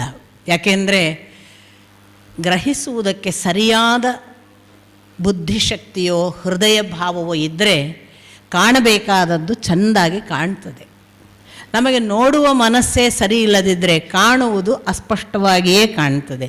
ಹಾಗಾಗಿ ನಮ್ಮನ್ನು ನಾವು ಕೊಟ್ಟುಕೊಂಡು ನೋಡಿದರೆ ಅಲ್ಲೊಬ್ಬ ಭಗವದವತಾರ ಕಾಣ್ತಾನೆ. ನಮ್ಮನ್ನು ಕೊಟ್ಟುಕೊಳ್ಳದೆ ನೋಡಿದರೆ ಅವನು ಸಾಮಾನ್ಯ ಕಾವ್ಯ ನಾಯಕನ ಹಾಗೋ ವಾಲ್ಮೀಕಿಗಳು ಕೇವಲ ಒಬ್ಬ ಕವಿಯೋ ಹಾಗೋ ಕಾಣಬಹುದು. ಅದು ಅವರವರ ಭಾವಕ್ಕೆ, ಅವರವರ ಭಕ್ತಿಗೆ. ವಾಲ್ಮೀಕಿಗಳು ಬರೇ ಕವಿಯೋ, ಕಾವ್ಯ ಮಾತ್ರವೋ? ವಾಲ್ಮೀಕಿಗಳು ಅನ್ನುವವರು ನಿಜವಾಗಿಯೂ ಇದನ್ನು ಕಂಡು ಬರೆದರೋ, ಕಂಡಾಗ ಅದು ಇತ್ತೋ? ಇಂಥದ್ದಕ್ಕೆ ಬೇಕಾದಷ್ಟು ಆಧಾರಗಳು ಅಲ್ಲಿ ಇವೆ. ಕೋನ್ವಸ್ಮಿನ್ ಸಾಂಪ್ರತಂ ಲೋಕೆ ಅಂತಲೇ ಕೇಳುವುದು ಅವರು. ಅಂದರೆ ಪ್ರಾರಂಭ ಮಾಡುವಾಗ ಅವರ ಇಡೀ ಮತ್ತು ವಾಲ್ಮೀಕಿಗಳನ್ನು ಕೂಡ ದಯವಿಟ್ಟು ಅಪಾರ್ಥ ಮಾಡಿಕೊಳ್ಳಬೇಡಿ. ವಾಲ್ಮೀಕ ಅನ್ನೋ ಒಂದು ಜನಾಂಗ, ಆ ಜನಾಂಗದ ಪ್ರತಿನಿಧಿ ಅಂತ ಬಹಳ ಉದ್ಘೋಷ ಮಾಡುವ ಒಂದು ಪರಂಪರೆ ಕೂಡ ಈ ಕಾಲಘಟ್ಟಕ್ಕೆ ಬೆಳೆದಿದೆ. ಪ್ರತಿಯೊಂದನ್ನು ಕೂಡ ಚಿಕ್ಕದು ಮಾಡೋದ್ರಲ್ಲಿ ನಮ್ಗೆ ಭಾಳ ಸಮಾಧಾನ. ನಮಗೆ ಸೇರಿದವ, ಇವ ನಮ್ಮವ, ಒಳ್ಳೆಯದು. ನಮ್ಮವ ಅಂತ ಹೇಳೋದು ಬಹಳ ಒಳ್ಳೆಯದು. ಆದರೆ ನಮಗೇ ಸೇರಿದವ ಅಂದ ಕೂಡಲೇ ಮುಗಿದು ಹೋಯಿತು. ಅವ ಜಗತ್ತಿಗೆ ಸಂದವ, ಅವ ನಮ್ಮವ ಮಾತ್ರ ಅಲ್ಲ, ಅವ ಎಲ್ಲರಿಗೂ ಸಲ್ಲುವವ ಅಂದರೆ ಬಹಳ ಒಳ್ಳೆಯದು. ಆದರೆ ನಾನು ಇದೊಂದು ಚಾರಿತ್ರಿಕ ಸತ್ಯವಾದದ್ದರಿಂದ ಹೇಳೋದಕ್ಕೆ ಇಷ್ಟಪಡ್ತೇನೆ. ಯಾಕೆಂದರೆ KS ನಾರಾಯಣಾಚಾರ್ಯರಂಥ ಮಹಾನುಭಾವರು ಈ ವಿಷಯವಾಗಿ ಕೋರ್ಟಿಗೆ ಹೋಗಿ ಫೈಟ್ ಮಾಡಿ ಎಲ್ಲ ಆಧಾರ ದಾಖಲೆಗಳನ್ನು ಕೊಟ್ಟು ಅವ ವಾಲ್ಮೀಕ ಜನಾಂಗದ ವಾಲ್ಮೀಕಿ ಅಲ್ಲ ಅನ್ನುವುದನ್ನು ಸಾಬೀತುಪಡಿಸಿ ಅದು ಹೌದು ಅಂತ ನಿರ್ಧಾರವಾಗಿದೆ. ಆದ್ದರಿಂದ ಗೊತ್ತಿರಲಿ ಅನ್ನೋ ಕಾರಣಕ್ಕಾಗಿ ವಾಸ್ತವಿಕ ಭೃಗುವಿನ ಮಗ ಪ್ರಚೇತಸನಿಗೆ ರುಕ್ಷ ಅನ್ನುವ ಒಬ್ಬ ಮಗ, ಆ ರುಕ್ಷ ಅನ್ನುವ ಮಗನೇ ತಪಸ್ಸಿಗೆ ಕೂತ್ಕೋತಾನೆ. ಆ ತಪಸ್ಸಿಗೆ ಕೂತ್ಕೊಂಡ ಹೊತ್ತಿಗೆ ಅವನ ಮೈ ತುಂಬ ವಲ್ಮೀಕ ಅಂದರೆ ಗೆದ್ದಲು ಬೆಳೆಯಿತು ಅಂತ. ಮೈ ತುಂಬ ಮಣ್ಣಿನ ಗೆದ್ದಲು ಎಷ್ಟು ರಚಿಸಿತು ಅದು ಅವನನ್ನು ಮುಚ್ಚಿತು ಅಂತಂದರೆ ಅವನು ಅದರ ಒಳಗೆ ತಪಸ್ಸಿನಲ್ಲಿ ತನ್ಮಯನಾಗಿ ಅದರೊಳಗೆ ಹೂತು ಹೋದ ಮಣ್ಣಿನಲ್ಲಿ ಅನ್ನುವ ಹಾಗೆ ಮಣ್ಣಿನ ಗೆದ್ದಲು ಹುತ್ತ ನಿರ್ಮಾಣ ಆಗಿದೆ. ಆ ಹುತ್ತ ನಿರ್ಮಾಣ ಆದ ಹೊತ್ತಿನಲ್ಲಿ ವರುಣ ತಾನು ಕೃಪೆ ಮಾಡಿ ಮಳೆ ಸುರಿಸಿ ಮಣ್ಣನ್ನು ತೊಳೆದು ತೆಗೆದು ಇವನನ್ನು ಮತ್ತೆ ಪ್ರಚೇತಸಗೊಳಿಸಿದ ಅಂತ. ಮತ್ತೆ ಅವನಿಗೆ ಚೈತನ್ಯ ಬರುವ ಹಾಗೆ ಮಾಡಿದ್ದರಿಂದ ಒಂದು ದೃಷ್ಟಿಯಿಂದ ವರುಣ ಕೃಪೆ ಮಾಡಿ ಪ್ರಚೇತಸಗೊಳಿಸಿದ್ದರಿಂದ ಪ್ರಾಚೇತಸ, ಅಥವಾ ಭೃಗುವಿನ ಮಗ ಪ್ರಚೇತಸನ ಮಗ ರುಕ್ಷನಾದದ್ದರಿಂದ ಪ್ರಾಚೇತಸ. ಸೊ ಪ್ರಾಚೇತಸ ಅನ್ನುವುದು ಅವನ ಮೂಲ ವಂಶದ ಹಿನ್ನೆಲೆಯಿಂದ ಹೇಳುವ ಮಾತು. ಅವನು ವಾಸ್ತವಿಕ ಇನ್ನೂ ಒಂದು ಕಥೆಯನ್ನು ರಾಮಾಯಣದಲ್ಲೇ ಪರಿಶಿಷ್ಟಗಳಲ್ಲಿ ಅದನ್ನು ಮತ್ತೆ ಉತ್ತರಕಾಂಡದಲ್ಲೂ ಬೇರೆ ಬೇರೆ ಸಂದರ್ಭಗಳಲ್ಲೂ ಕೂಡ ಅದನ್ನು ಉಲ್ಲೇಖ ಮಾಡ್ತಾರೆ. ವಾಸ್ತವಿಕ ಆ ಭೃಗುವಿನ ಮಗ ಪ್ರಚೇತಸನ ಮಗನೇ ಇದ್ದರೂ ಕೂಡ ಆ ವೃಕ್ಷ ಯಾವುದೋ ಕಾರಣಕ್ಕೆ ಒಂದು ದಿನ ತನ್ನ ಕುಟುಂಬದಿಂದ ಕಳಕೊಂಡವನಾಗಿ ಬೇಡ ಜನಾಂಗವನ್ನು ಸೇರಿದ ಅಂತ ಒಂದು ಕಥೆ ಬರುತ್ತೆ.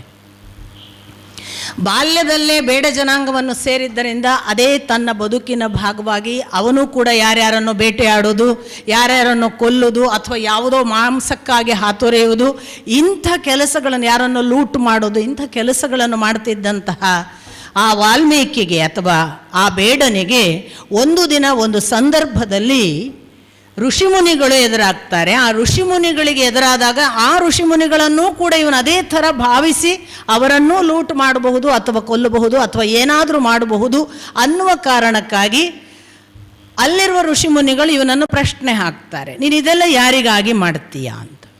ನಾನು ನನ್ನ ಕುಟುಂಬಕ್ಕಾಗಿ ಮಾಡ್ತೇನೆ, ನನ್ನ ಹೆಂಡತಿನ ಸಲಹಬೇಕು, ಮಕ್ಕಳನ್ನು ಸಲಹಬೇಕು.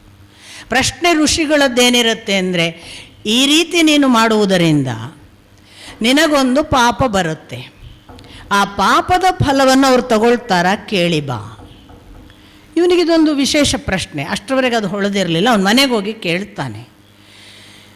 ಹೆಂಡತಿ ಹೇಳ್ತಾಳೆ, ಅದು ನೀವು ಮಾಡ್ತಾ ಇರೋದು ನಿಮ್ಮ ವೃತ್ತಿ, ನಿಮ್ಮಿಂದಾಗಿ ನಾನು ಬದುಕಬೇಕಷ್ಟೇ, ನಾನು ಯಾಕೆ ಪಾಪ ತಗೊಳ್ಳಿ. ಆ ನಂತರ ಮಕ್ಕಳು ಕೂಡ ಅದೇ ಉತ್ತರ ಕೊಟ್ಟಾಗ ಇವನಿಗೆ ಒಂದು ಎಚ್ಚರಿಕೆ ಉಂಟಾಯಿತು. ಅವನು ಬಂದು ಋಷಿಮುನಿಗಳಲ್ಲಿ ನಾನು ಇದುವರೆಗೆ ಮಾಡಿದ ನನ್ನ ಪಾಪ ಫಲ ನಿವಾರಣೆ ಆಗಬೇಕು, ಅದಕ್ಕೆ ಏನು ಮಾಡಬೇಕು ಅಂತ ಅವರಿಂದ ಉಪದೇಶ ಪಡೆದು ಅವನು ಆ ಬಳಿಕ ತಾನು ತಪಸ್ಸಿಗೆ ಕುಳಿತ. ಆ ತಪಸ್ಸಿನ ಸಂದರ್ಭದಲ್ಲಿ ಅವನಲ್ಲಿ ವಾಲ್ಮೀಕ ಬೆಳೆಯಿತು. ಅದು ಮುಂದೆ ಯಥಾ ಪ್ರಕಾರ ಅವನು ವಾಲ್ಮೀಕನಾದ ಅನ್ನುವುದು ಇನ್ನೊಂದು ಕಥಾಭಾಗವಾಗಿಯೂ ಇದೆ.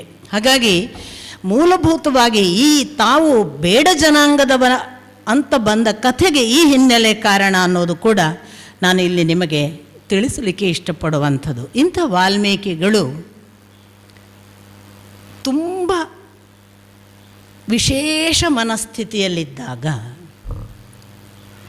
ಅವರಿಗೆ ಬ್ರಹ್ಮನಿಂದ ಮೊದಲು ಈ ಕಥೆಯನ್ನು ಕೇಳಿದ ನಾರದ ತಾನು ಬಂದು ಆ ಋಷಿಗಳ ವಿಶೇಷ ಮನಸ್ಥಿತಿಯ ವಲಯದಲ್ಲಿ, ಇದನ್ನೆಲ್ಲ ನಾನು ಮತ್ತೆ ವೇವ್ ಲೆಂತ್ ಅನ್ನುವ ಅರ್ಥದಲ್ಲಿ ಹೇಳ್ತಿದ್ದೇನೆ, ಅದು ಸಾಮಾನ್ಯ ಮನಸ್ಥಿತಿಯ ವಲಯವಲ್ಲ, ಅಂಥದ್ದೊಂದು ವಿಶೇಷ ಮನಸ್ಥಿತಿಯ ವಲಯದಲ್ಲಿ ನಾರದರು ಮೊದಲಿಗೆ ಬಂದು ಕೂತಾಗ ಅವರ ಬಳಿ ವಾಲ್ಮೀಕಿಗಳು ಕೇಳಿದ ಪ್ರಶ್ನೆ, ಈ ಲೋಕದಲ್ಲಿ ನೋಡಿ, ಸಾಂಪ್ರತಂ ಲೋಕೆ ಅನ್ನುವ ಆ ಒಂದು ಶಬ್ದ ಇಟ್ಕೊಂಡಾಗಲೇ ಗೊತ್ತಾಗುತ್ತೆ, ಈಗ ನಾವು ಬದುಕ್ತಿರುವ ಈ ಲೋಕದಲ್ಲಿ ಕೋನ್ವಸ್ಮೆನ್ ಯಾರಿದ್ದಾರೆ, ಯಾರು, ಎಂಥವರು ಬೇಕು. ಇವರ ಪ್ರಶ್ನೆ ಹೇಳುತ್ತೆ, ನನಗೆ ಎಂಥವರು ಬೇಕು ಅಂದರೆ ವೀರ್ಯವಾನ್, ಸತ್ಯವಾನ್, ಕೃತಜ್ಞ, ಧರ್ಮಶ್ಚ, ಬಹಳ ಅವನ ಸಮರ್ಥನಾದವನು, ಅವನು ಗುಣನಡತೆಯಿಂದ ಸತ್ಯದರ್ಶನನು, ಅವನು ಪ್ರಿಯದರ್ಶನನು, ಇಂಥ ಬೇರೆ ಬೇರೆ ಸದ್ಗುಣಗಳ ಒಂದು ಪಟ್ಟಿಯನ್ನೇ ಮಾಡಿ ಇಂಥವನು ಈ ಲೋಕದಲ್ಲಿ ಯಾರಿದ್ದಾರೆ ಅಂತ ಕೇಳಿದ್ದು ಪ್ರಶ್ನೆ. ಸ್ವಲ್ಪ ಇದನ್ನು ನೀವು ಅಂತರಂಗದ ಲೋಕಕ್ಕೆ ಬನ್ನಿ.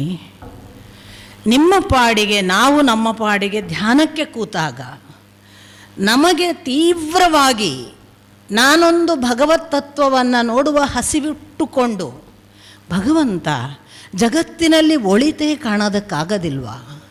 ಜಗತ್ತಿನಲ್ಲಿ ಈಗ ನಾನು ಬದುಕ್ತಿರುವ ನನ್ನ ಸುತ್ತಮುತ್ತಲಿರುವ ಅದೇ ಕೇಡು, ಅದೇ ದುಷ್ಟತನ, ಅದೇ ಮೋಸ, ಅದೇ ವಂಚನೆ, ಇದರಾಚೆಗೆ ನೀನಿರುವ ಯಾವುದೇ ಒಂದು ಲಕ್ಷಣದ ಒಬ್ಬ ಪುರುಷನನ್ನು ನಾನು ಕಾಣೋದಕ್ಕೆ ಸಾಧ್ಯ ಇಲ್ವಾ ಅಂತ ತೀವ್ರವಾಗಿ ನಾವು ಹಪಹಪಿಸಿ ಕಣ್ಮುಚ್ಚಿ ಕಾಣುವವರೆಗೆ ನಾನು ಹೇಳೋದಿಲ್ಲ ಅಂತ ಏನಾದರೂ ಸಂಕಲ್ಪ ಮಾಡಿ ಕೂತರೆ ಆ ಭಗವತ್ ತತ್ವವನ್ನು ಯಾವೆಲ್ಲ ಅಪೇಕ್ಷೆ ಪಟ್ಟು ನಾವು ಕಾಣುವುದಕ್ಕೆ ಹೊರಟಿದ್ದೇವಲ್ಲ ಅಂಥ ಎಲ್ಲ ಸದ್ಗುಣಗಳ ಸಹಿತದ ಒಬ್ಬ ಪುರುಷನನ್ನು ನಾವು ಕಣ್ಣಾರೆ ಕಾಣುವ ಎಲ್ಲ ಸಾಧ್ಯತೆ ಕೂಡ ನಮ್ಮ ಅಂತರಂಗದ ತಪಸ್ಸಿಗೆ ಖಂಡಿತಕ್ಕೂ ಇದೆ. ನೀವು ಭ್ರಮೆಯನ್ನೇ, ನೀವು ಅದನ್ನು ಕಲ್ಪನೆಯನ್ನೇ, ನಾನು ಅದು ಯಾವುದನ್ನು ಕೂಡ ನಿಮ್ಮ ಪರೀಕ್ಷೆಗೆ ಬಿಡ್ತೀನಿ. ಆದರೆ ನಾವು ಹಾಗೊಂದು ಕೂತರೆ ನಮಗೆ ಈ ಕ್ಷಣ ಕೂಡ ಅದಕ್ಕೆ ಹೆಸರೋ ಅದಕ್ಕೆ ಅವತಾರವೋ ಅದೆಲ್ಲ ನನಗೆ ಗೊತ್ತಿಲ್ಲ, ಆದರೆ ಭಗವತ್ ತತ್ವವನ್ನು ಸಂಪೂರ್ಣವಾಗಿ ಮೈಗೂಡಿಸಿಕೊಂಡ ಭಗವತಿಯೋ ಭಗವಂತನೋ ದೇವತೆಯೋ ದೇವಪುರುಷನೋ ನನಗೆ ಕಾಣುವವರೆಗೆ ನಾನು ಕಣ್ಬಿಡುವುದಿಲ್ಲ. ಭಗವಂತ ನನಗೆ ಬದುಕಿನಲ್ಲಿ ಭರವಸೆ ಹೋಗಿದೆ. ಹೊರಗೆ ಯಾರೂ ಕೂಡ ನನ್ನನ್ನು ಕೈ ಹಿಡಿದು ನಡೆಸುವವರು ನನಗೆ ಕಾಣಿಸೋದಿಲ್ಲ. ನನಗೆ ಕೈ ಹಿಡಿದು ನಡೆಸುವ ಒಂದು ದೇವತತ್ವ, ಒಂದು ದಿವ್ಯ ಶಕ್ತಿ ನನಗೆ ಕಾಣುವವರೆಗೆ ಭಗವಂತ ನಾನು ನಿನ್ನನ್ನು ನಂಬಿದ್ದೇನೆ, ನಾನು ಊಟ ನೀರಡಿಕೆ ಯಾವುದಕ್ಕೂ ಹೇಳಲ್ಲ ಅಂತ ಕೂತರೆ ಭಗವತ್ ತತ್ವವನ್ನೇ ತನ್ನೊಳಗೆ ಪೂರ್ತಿಯಾಗಿ ಆವಿರ್ಭವಿಸಿಕೊಂಡು ತೇಭ್ಯೋ ಪ್ರಾದುರ್ಭೂವ ಅಂತ ನಮಗೆ ತಲವಕಾರ ಉಪನಿಷತ್ತು ಹೇಳುತ್ತದೆ. ದೇವತೆಗಳಿಗಾಗಿ ಅವನು ಹುಟ್ಟಿದ ಅಂತ, ದೇವತೆಗಳ ರಕ್ಷಣೆಗಾಗಿ ಅವನು ಹುಟ್ಟಿದ ಅಂತ ಯಕ್ಷ ಹುಟ್ಟುವ ಸಂದರ್ಭವನ್ನು ತಲವಕಾರ ಉಪನಿಷತ್ತಿಷ್ಟು ಬಲಿಷ್ಠವಾಗಿ ಹೇಳುತ್ತದೆ. ಯಾವಾಗ ದೇವತೆಗಳು ಅಹಂಕಾರ ಮಾಡಿ ಇದು ನಮ್ಮ ವಿಜಯ, ಇದು ನಮ್ಮ ಗೆಲುವು, ಇದು ನಮ್ಮ ಮಹಿಮೆ ಅಂತ ಯಾವಾಗ ಮೈ ಮರೆತರು, ಓಹೋ ಇವರು ಮೈ ಮರಿಬಾರ್ದು, ಇವರಿಗೆ ನಾನು ಯಾರು ತೋರಿಸ್ಬೇಕು ಅಂತ ಅವನು ತೇಭ್ಯೋ ಪ್ರಾದುರ್ಭೂವ ಅವರಿಗಾಗಿ ಹುಟ್ಟಿದನಂತೆ. ಭಗವಂತ ಒಳಿತಿಗಾಗಿ ಹುಟ್ಟುತ್ತಾನೆ, ಅಲ್ಲಿ ಯಕ್ಷನಾಗಿ ಹುಟ್ಟುತ್ತಾನೆ. ಇಲ್ಲಿ ಎಲ್ಲರೂ ಕಷ್ಟಪಟ್ಟು ರಾವಣನ ದುಃಖವನ್ನು ತಡೆಯಲಾಗದೆ ಚಡಪಡಿಸಿ ದೇವತೆಗಳು, ಮನುಷ್ಯರು, ಸಕಲ ಲೋಕದ ರಾಜ, ಕ್ಷತ್ರಿಯ ಲೋಕ, ಬ್ರಾಹ್ಮಣ ಲೋಕ ಪ್ರತಿಯೊಬ್ಬರು ಈ ಪೀಡನೆಯಿಂದ ಪಾರಾಗುವುದು ಯಾವಾಗ ಅನ್ನುವ ತಹತಹದಲ್ಲಿರುವಾಗ ದೇವತೆಗಳ ಆ ಕರೆಗೆ ಭಗವಂತ ನಾನು ಬರ್ತೇನೆ ಅಂತ ಹೇಳಿ ಬಂದಿದ್ದಾನೆ. ನಮ್ಮ ಒಳಗೊಂದು ಅಂಥ ಕೂಗಿಗೆ ಯಾಕೆ ಬರಲ್ಲ? ವಾಲ್ಮೀಕಿಗಳು ಹಾಗೊಂದು ಕೂಗಿ ಕೇಳಿದರು, ಯಾಕೆ ಇಲ್ಲಿ ಈ ಲೋಕದಲ್ಲಿ ದೊಡ್ಡದಿಲ್ವಾ? ನಾನು ಎಲ್ಲ ಸದ್ಗುಣಗಳನ್ನು ಭಗವಂತನಿಗೆ ಅನ್ವಯಿಸಿ ಹೇಳಬಹುದಾದ ಒಬ್ಬ ಗುಣಲಕ್ಷಣಗಳಿರುವ ಒಬ್ಬ ಲೋಕದ ಮನುಷ್ಯ ನನಗೆ ಕಾಣಿಸೋಕ್ಕೆ ಸಾಧ್ಯ ಇಲ್ವಾ? ಯಾರಿದ್ದಾರೆ? ಇದನ್ನು ನಾನು ಒಂದು ವಿಶೇಷ ಮನೋವಲಯ ಅಂತ ಅದಕ್ಕೆ ಹೇಳಿದ್ದು. ಅದು ಹೀಗೆ ಕೂತ್ಕೊಂಡು ನಮ್ಮ ಕಣ್ಣೆದುರಿಗೆ ಬಂದ ನಾರದ ಅನ್ನುವ ಸಾಮಾನ್ಯ ಪರಿಭಾಷೆಯ ಭೌತಿಕ ವಲಯವಲ್ಲ. ನಾರದ ಅಂದರೆ ಚಿತ್ತಕ್ಕೆ ನಾನು ಯಾವತ್ತೂ ಕೂಡ ರೆಪ್ರೆಸೆಂಟ್ ಮಾಡ್ತಾರೆ ಅಂತ ಭಾವಿಸೋದು. ನಮ್ಮ ಚಿತ್ತದಲ್ಲಿ ಆಗುವ ಸ್ಫುರಣಗಳೆಲ್ಲ ನಾರದರು. ನಮಗೆ ಪಟ್ನೆ ಏನೋ ಹೊಳಿತದಲ್ಲ, ಅದು ನಾರದರು. ಆ ನಾರದರು ಯಾಕೆ ಪಟ್ನೆ ಹೊಳೆಯಿಸ್ತಾರೆ ಅಂದರೆ ಅವರ ಬ್ರಹ್ಮಪುತ್ರರು, ಬ್ರಹ್ಮ ಬುದ್ಧಿಗೆ ಇರುವಂತಹ ಕ್ಷೇತ್ರ ಸ್ವಾಮಿ. ಆ ಬ್ರಹ್ಮ ಬುದ್ಧಿಯಲ್ಲಿರುವುದರಿಂದ ಬ್ರಹ್ಮ ಮೊದಲು ಚಿತ್ತಸ್ಫುರಣೆ ಮಾಡುವುದಕ್ಕೆ ನಾರದರ ಮುಖಾಂತರ ಮಾಡಿ, ಮುಂದೆ ಬುದ್ಧಿಯ ಜೊತೆಗೆ ಅದನ್ನು ತೂಕ ಮಾಡಿ ನೋಡಿ, ಓಹೋ ಇದು ಸರಿ ಇದು ತಪ್ಪು ವಿವೇಚನೆಗೆ ಬಿಡುವುದಕ್ಕೆ ಸಹಾಯ ಮಾಡ್ತಾರೆ. ಅಂಥ ನಾರದರು ಬಂದು ಅಥವಾ ಆ ಚಿತ್ತಸ್ಫುರಣೆಯಲ್ಲಿ ಈ ಜೀವ ವಾಲ್ಮೀಕಿಗಳದ್ದು ಅದೇ ತಪಸ್ಸು ಮಾಡಿ ತಾನು ಮಾಡಿದ ಪಾಪ ಫಲವೋ, ತಾನು ನಿಜಕ್ಕೂ ಒಂದು ವೇಳೆ ಬೇಟೆಗಾರನಾಗಿದ್ದು ಕೆಟ್ಟ ಕೆಟ್ಟ ಕೆಲಸಗಳನ್ನು ಮಾಡಿದರೆ ಅದೆಲ್ಲವನ್ನು ಪರಿಮಾರ್ಜನೆ ಮಾಡಿಕೊಂಡು ಬಂದ ಮಾರ್ಧವ ಪೂರ್ತಿ ತೊಳೆದುಕೊಂಡ ಹೊಸ ಮಗುವಾಗಿ ಹೊರಗೆ ಬಂದ ಹೊತ್ತು, ಏಕಕಾಲಕ್ಕೆ ಆ ಒಂದು ವೇಳೆ ಬೇಟೆ ಅಲ್ಲ ಮತ್ತೊಂದಲ್ಲ, ಅದು ಭಗವತ್ ತತ್ವವನ್ನು ಕಾಣುವುದಕ್ಕೆ ಭೃಗು ಮಹರ್ಷಿಯ ಮೊಮ್ಮನಗನಾಗಿ ವೃಕ್ಷನಾಗಿಯೇ ಇದ್ದು ಭಗವತ್ ತತ್ವವನ್ನು ಕಾಣುವ ಹಸಿವಿನಿಂದ ದೀರ್ಘ ತಪಸ್ಸಿನ ನಂತರ ಗೆದ್ದಲು ಹುತ್ತ ಕಟ್ಟುವವರೆಗೂ ಕೂತು ಇನ್ನೇನು ಪ್ರಾಣ ಹೋಗುತ್ತೆ ಅನ್ನುವಾಗ ವರುಣನ ಉಪಕಾರದಿಂದ ಜಲದಿಂದ ಆ ವರುಣನ ಕೃಪೆಯ ಪರಿಣಾಮವಾಗಿ ಹುತ್ತ ಕರಗಿ ಹೊರಬಂದ ಹೊಸ ಮಗು, ಹುತ್ತ ಕಟ್ಟದೆ ಮತ್ತೆ ಕೆತ್ತೀತೇನು ಆ ಅಂಥ ರಾಮಮೂರ್ತಿ. ಹಾಗೆ ಈ ಹುತ್ತ ಕಟ್ಟಿದ್ದರಿಂದ ಆ ರಾಮಮೂರ್ತಿ ಕೆತ್ತಿತು ಈ ಪರಿಶ್ರಮದ ತಪಸ್ವಿ ಜೀವ. ಆಗ ಒಬ್ಬ ಭಗವಂತನನ್ನು ತಾನು ತೋರಿಸಬೇಕು ಅಂತ ಭಾವಿಸಿದಾಗಲೂ ಕೂಡ ಭಗವಂತ ಆ ತೋರಿಸುವವನ ಪಾತ್ರಾರ್ಹತೆಗಳನ್ನು ನೋಡ್ತಾನೆ. ವಾಲ್ಮೀಕಿಗಳು ಆ ಪರಿಸಿದ್ಧರಾಗಿದ್ದರು, ಅವರಲ್ಲಿ ಅಂಥ ನೋಡಿ, ನಾವು ಇಡೀ ಒಂದು ಹೊಸ ಹುಟ್ಟು ಪಡೆದು ಬರುವಂತಹ ಪವಿತ್ರ ಸ್ಥಿತಿ ಇದೆಯಲ್ಲ, ಅದು ಅತ್ಯಂತ ಹೊಸ ಮಗುವಿನ ಸ್ಥಿತಿ. ಅದು ಭಗವಂತನಿಗೆ ಅತ್ಯಂತ ಪ್ರೀತಿಯಾಗುವ ಮತ್ತು ಅತ್ಯಂತ ಆಯ್ಕೆ ಮಾಡುವ ಹೊತ್ತಿನ ಅವಸ್ಥೆ. ಭಗವಂತ ಇದಕ್ಕೆ ನನ್ನನ್ನು ತೋರಬೇಕು ಅಂತ ತೀರ್ಮಾನ ಮಾಡ್ತಾನೆ. ನಮಗೆ ಆ ಕಥೆಯಲ್ಲಿ ಹಾಗೆ ಕಾಣ್ತದೆ. ನಾರದರಿಗೆ ಹೀಗೆ ಕೇಳಿದ ಈ ತಪಸ್ವಿಯ ಈ ಪ್ರಶ್ನೆಗೆ ತಕ್ಷಣ ಉತ್ತರ ಹೇಗಿತ್ತು ಅಂದರೆ, ಅದು ಅರ್ಧಮರ್ಧ ಅಲ್ಲ, ಅದು ಪೂರ್ತಿಯಾಗಿ ರಾಮನನ್ನು ತೋರಿಸಿತು. ರಾಮನ ಬಾಲ್ಯದಿಂದ ಹಿಡಿದು ಅಥವಾ ಅವನ ಹುಟ್ಟಿನಿಂದ ತೊಡಗಿ ಅವನ ಕೊನೆಗೆ ಅವನು ಅವತಾರ ಸಮಾಪ್ತಿ ಮಾಡುವವರೆಗೆ ಏನು ನಡೆಯಿತು ಅನ್ನುವುದನ್ನು ಸಂಪೂರ್ಣ ತೋರಿಸಿತು. ವಾಲ್ಮೀಕಿಗಳ ಕಣ್ಮುಂದೆ ಅಷ್ಟು ಘಟಿಸಿದೆ. ಇದು ಎಲ್ಲಿ? ಇದು ಅವರ ತಪಸ್ಸಿನ ಮನೋವಲಯದಲ್ಲಿ, ಭೌತಿಕದಲ್ಲಿ ಅಲ್ಲ, ನೆನಪಿಟ್ಕೊಳ್ಬೇಕು. ಒಂದು ಜೀವ ತಪಸ್ಸಿನ ತುದಿಯಲ್ಲಿ ಒಂದು ವಿಶೇಷ ಅನುಭವವನ್ನು ತಾನು ತಗೊಂಡಾಗ ಅದು ಇಲ್ಲಿ ಇರುವುದಿಲ್ಲ. ಕಣ್ಣು ತೆರೆದರೂ ಇಲ್ಲಿ ನಡೀತಿದ್ರು, ಅದಕ್ಕೆ ಆ ಕನೆಕ್ಟಿವಿಟಿಯ ಜೊತೆಗೆ ಇರೋದರಿಂದ ಅದಕ್ಕೆ ಇಲ್ಲಿಯ ಯಾವ ಸಂಗತಿಗಳು ಕೂಡ ಅತ್ಯಂತ ಸೂಕ್ಷ್ಮವಾಗಿ ಸ್ಪಂದನಕ್ಕೆ ಒಳಗಾಗ್ತದೆ. ವಾಲ್ಮೀಕಿಗಳು ಅಂಥ ಟೆಂಡರ್, ಅತ್ಯಂತ ಕೋಮಲಾವಸ್ಥೆಯಲ್ಲಿದ್ದಾರೆ. ಇದೇ ಈಗ ಗರ್ಭದಿಂದ ಹೊರಗೆ ಬಂದ ಶಿಶುವಿನಂಥ ಮಾರ್ಧವ ಕೋಮಲ ಅವಸ್ಥೆ. ಅವರಿಗೆ ಜಗತ್ತಿನ ಇತರ ಎಲ್ಲ ಸಂಗತಿಗಳು ಇಲ್ಲದೆ ಭಗವಂತನನ್ನು ಕಂಡು ಬಂದಿದ್ದಾರೆ. ನಾನು ಇದೆಲ್ಲ ಶಬ್ದಗಳನ್ನು ಬಳಸುವಾಗ ಕಂಡು ಬಂದಿದ್ದಾರೆ ಅನ್ನುವುದೇ ನನ್ನ ಶಬ್ದ. ಅವರು ಭಗವಂತನನ್ನು ಅವತಾರವಾಗಿ ಸಂಪೂರ್ಣ ನಾರದರ ಮುಖಾಂತರ ಬ್ರಹ್ಮನ ಅನುಗ್ರಹದಿಂದ ಕಂಡು ಬಂದಿದ್ದಾರೆ. ಕಂಡು ಬಂದ ಬಳಿಕ ಸುಮ್ಮನೆ ಮಧ್ಯಾಹ್ನದ ಆಹ್ನಿಕಕ್ಕೆ ಹೋಗಬೇಕು. ಅವರ ನಿತ್ಯದ ಭೌತಿಕ ಕ್ರಿಯೆ. ಅವರು ತಮಸಾ ನದಿಯ ದಡಕ್ಕೆ ಹೋಗ್ತಾರೆ. ಭರದ್ವಾಜರು ಅವರ ಶಿಷ್ಯರು ಜೊತೆಗಿದ್ದಾರೆ. ವಾಲ್ಮೀಕಿಗಳು ಆ ನದಿ ದಡಕ್ಕೆ ಹೀಗೆ ಹೋಗುವಾಗ ಅವರ ಮನಸ್ಸು ತುಂಬ ಶುಭ್ರ ಕನ್ನಡಿಯಾಗಿದೆ. ಇದೇ ಈಗ ಭಗವಂತನನ್ನು ನೋಡಿದ ಚೈತನ್ಯ ಹೇಗಿರಬಹುದು ಹಾಗಿದೆ. ಅವರಿಗೆ ಭಗವಂತ ಬಿಟ್ಟು ಇನ್ನೇನೂ ಗೊತ್ತಿಲ್ಲದ ಒಂದು ಸೂಕ್ಷ್ಮ ವಲಯದಲ್ಲಿ ಇದ್ದಾರೆ. ಅಂಥ ಹೊತ್ತಿನಲ್ಲಿ ಅವರಿಗೆ ಪ್ರಕೃತಿ, ಆ ಗಿಡಮರಗಳು, ಪಕ್ಷಿಗಳ ಕಲರವ, ಅಲ್ಲಿ ಇರುವಂತಹ ನೀರು, ತಮಸಾ ನದಿಯ ನೀರು ಎಲ್ಲವೂ ಕೂಡ ತುಂಬ ಟೆಂಡರ್ ಆಗಿ ಕನೆಕ್ಟ್ ಆಗ್ತಿದೆ. ಅದು ಎಷ್ಟು ಸ್ಪಂದನ ಅಂತಂದರೆ ಅವರಿಗೆ ನೀರು ಕೂಡ ಎಷ್ಟು ಶುದ್ಧವಾಗಿದೆ ಅಲ್ಲ. ಇಷ್ಟು ಶುದ್ಧವಾದ ನೀರಿನಲ್ಲಿ ನಾನಿವತ್ತು ಮಧ್ಯಾಹ್ನದ ಆಹ್ನಿಕ ಮಾಡ್ತೇನೆ ಅಂತ ಅವರು ಭರದ್ವಾಜರಿಗೆ ಹೇಳ್ತಾರೆ, ನಾರು ಮಡಿ ಕೊಡು, ನಾನು ಇಳೀತೇನೆ, ಸ್ನಾನ ಮಾಡ್ತೇನೆ ಅಂತ. ಈ ಹೊತ್ತಿಗೆ ಮರದ ಮೇಲೆ ಜೊತೆಯಾಗಿ ಕುಳಿತ ಅತ್ಯಂತ ಪ್ರೇಮ ಸಮಾಗಮದ ಸ್ಥಿತಿಯಲ್ಲಿದ್ದ ಕ್ರೌಂಚ ಪಕ್ಷಿಯನ್ನು ನೋಡ್ತಾರೆ. ನಿಮಗೆ ಇದೆಲ್ಲ ಹೇಗೆ ಅರ್ಥ ಆಗ್ತದೋ ಅಥವಾ ನಾನೇ ನನ್ನ ಭಾವವಲಯದಲ್ಲಿ ವಿಹರಿಸ್ತಿದ್ದೇನೋ ನನಗೆ ಗೊತ್ತಿಲ್ಲ. ಆದರೆ ನಿಮಗೆ ನಾನು ಸ್ಪಷ್ಟ ಹೇಳೋದು, ಜಗತ್ತು ಪ್ರೇಮಮಯವಾಗಿ ಬಿಡ್ತದೆ ಭಗವತ್ ಪ್ರೇಮದ ತಾದಾತ್ಮ್ಯದಲ್ಲಿ ಮುಳುಗಿದವನಿಗೆ. ಅದು ಕ್ರೌಂಚದ ಪ್ರೇಮವಲ್ಲ, ಅದು ಕಾಮವಲ್ಲ, ಅದು ಮಿಥುನವಲ್ಲ, ಅದು ಸಮಾಗಮ. ಅಂದರೆ ಭಗವತ್ ಶಕ್ತಿಯ ಜೊತೆಗೆ ಒಂದು ಮಿಲನಾವಸ್ಥೆಯ ಸುಖ. ಅದು ಕೇವಲ ಕ್ರೌಂಚ ಮಿಥುನದ ಸುಖವಲ್ಲ, ನೋಡುವ ಈ ಹೃದಯಕ್ಕೂ ಕೂಡ ರಿಫ್ಲೆಕ್ಟ್ ಆಗುವ ಒಂದು ಮಾರ್ಧವ ಸ್ಥಿತಿ. ಇಂಥದೊಂದು ಸ್ಥಿತಿಯಲ್ಲಿ ಅವರು ಆ ಪಕ್ಷಿಗಳ ಮಿಲನವನ್ನೂ ಕೂಡ ಪ್ರಕೃತಿಯ ಇತರ ಸಂಗತಿಗಳನ್ನು ತನ್ನದೇ ಭಾಗವಾಗಿ ಅನುಭವಿಸ್ತಾ ಅದನ್ನೂ ಅನುಭವಿಸ್ತಿದ್ದಾರೆ.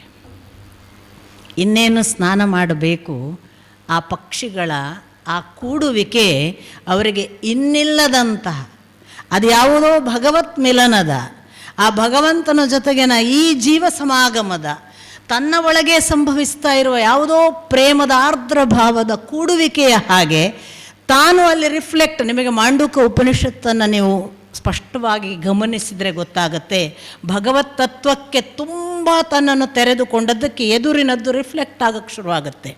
ಅವ ಕಳ್ಳ ಬಂದರೆ ಅದು ನಾನು ಕಳ್ಳ ಅನ್ನುವಷ್ಟು ರಿಫ್ಲೆಕ್ಟ್ ಆಗುತ್ತೆ.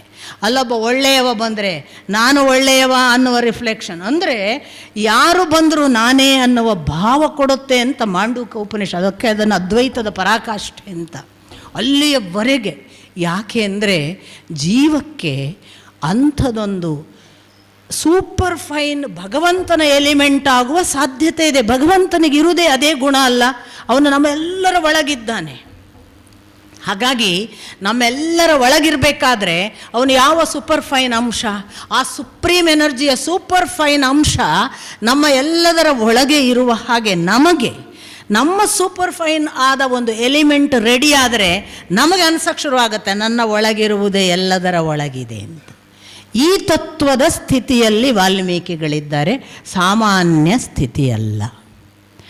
ಆಗ ಯಾವುದೋ ಒಬ್ಬ ಬೇಟೆಕಾರ, ಅವನ ನಿತ್ಯದ ರೂಢಿ, ಅವನಿಗೇನು ಗೊತ್ತು, ಬೇಟೆಕಾರನಿಗೆ ವಾಲ್ಮೀಕಿಗಳ ಆ ಜೀವಸ್ಪಂದನದ ಸ್ಥಿತಿ ಬಂದೀತು ಹೇಗೆ?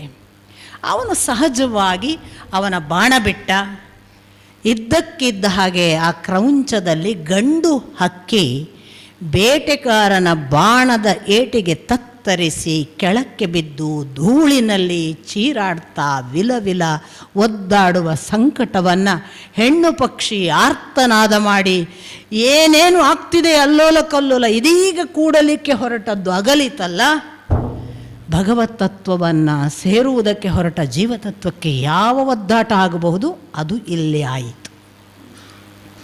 ವಾಲ್ಮೀಕಿಗಳಿಗೆ ಸಾಮಾನ್ಯ ಸ್ಪಂದನವಲ್ಲ ಅದು. ಅದು ನಮಗೆ ನಿಮಗೆ ಈಗ ಹೇಗೆ ಹಿಂಸೆ ರೂಢಿಯಾಗಿ ಬಿಟ್ಟಿದೆ ಅಂದರೆ, ಕೊಂದರೆ ಕೊಂದರು, ಕಣ್ಮುಂದೆ ಸತ್ತರೆ ಸತ್ರು. ದುರಂಧರನಂತ 4 ಗಂಟೆಯ ಹಿಂಸಾತ್ಮಕ ಸಿನಿಮಾ ನೋಡಿದರೂ ಏನೂ ಆಗಲ್ಲ ನಮಗೆ. ಯಾಕೆ ಅಂದರೆ ನಮಗೆ ಹಿಂಸೆ ನಮ್ಮ ಸೂಕ್ಷ್ಮಜ್ಞ ಕೋಮಲ ಭಾವದ ಭಾಗದ ಆಚೆಗೆ ನಮ್ಮನ್ನು ಎಷ್ಟೋ ದೂರ ಕರ್ಕೊಂಡು ಹೋಗಿ ಪ್ರಾಕ್ಟೀಸ್ ಮಾಡಿಬಿಟ್ಟಿದೆ ಇವತ್ತು. ಹಾಗಾಗಿ ಇವತ್ತು ಎಲ್ಲರಿಗೂ ಕೂಡ ಹಿಂಸೆಯ ಕಾಲ್ ಇಷ್ಟ ಆಗುತ್ತೆ. ಬನ್ನಿ ನಾವು ಹೊಡೆದಾಡೋಣ ಅನ್ನೋರು ಇಷ್ಟವಾಗ್ತಾರೆ. ಯಾಕೆ ಹೊಡೆದಾಡ್ತೀರಿ, ಸತ್ತರೆ ಸಾಯೋಣ, ಹೊಡೆದಾಡಬೇಡಿ ಅನ್ನುವ ಗಾಂಧಿ ಇಷ್ಟವಾಗಲ್ಲ. ಹೊಡೆದಾಡುವುದರಿಂದ ಪರಿಹಾರ ಇಲ್ಲ, ಹೊಡೆದಾಡುವುದರಿಂದ ನಾವು ಅವರು ಸಾಯ್ತೀವಿ ಅಷ್ಟೇ, ಮುಕ್ತಾಯ ಇಲ್ಲ, ಇದಕ್ಕೆ ಪರಿಹಾರ ಇಲ್ಲ ಅಂತ ನಾನು ನಿಮಗೆ ಕೂಗಿಟ್ಟು ಹೇಳಿದರೆ ಅದು ಇಷ್ಟವಾಗುವುದಿಲ್ಲ. ಅವ ಹೊಡಿತಾನೆ ನಾನು ಹೊಡಿಬಾರ್ದ, ನಾನು ಹೊಡೆದೇ ತೋರಿಸ್ಬೇಕು ಅನ್ನುವ ಪ್ರತಿಕ್ರಿಯೆ ನಮಗೆ ತುಂಬ ಇಷ್ಟವಾಗುವ ಕಾಲಘಟ್ಟದಲ್ಲಿ ನಮಗೊಂದು ಹೊಸ ಎಚ್ಚರಿಸುವ ಗಂಟೆಯ ಹಾಗೆ ವಾಲ್ಮೀಕಿಗಳ ಈ ಸೂಕ್ಷ್ಮ ಪ್ರಜ್ಞೆ ಇದೆ.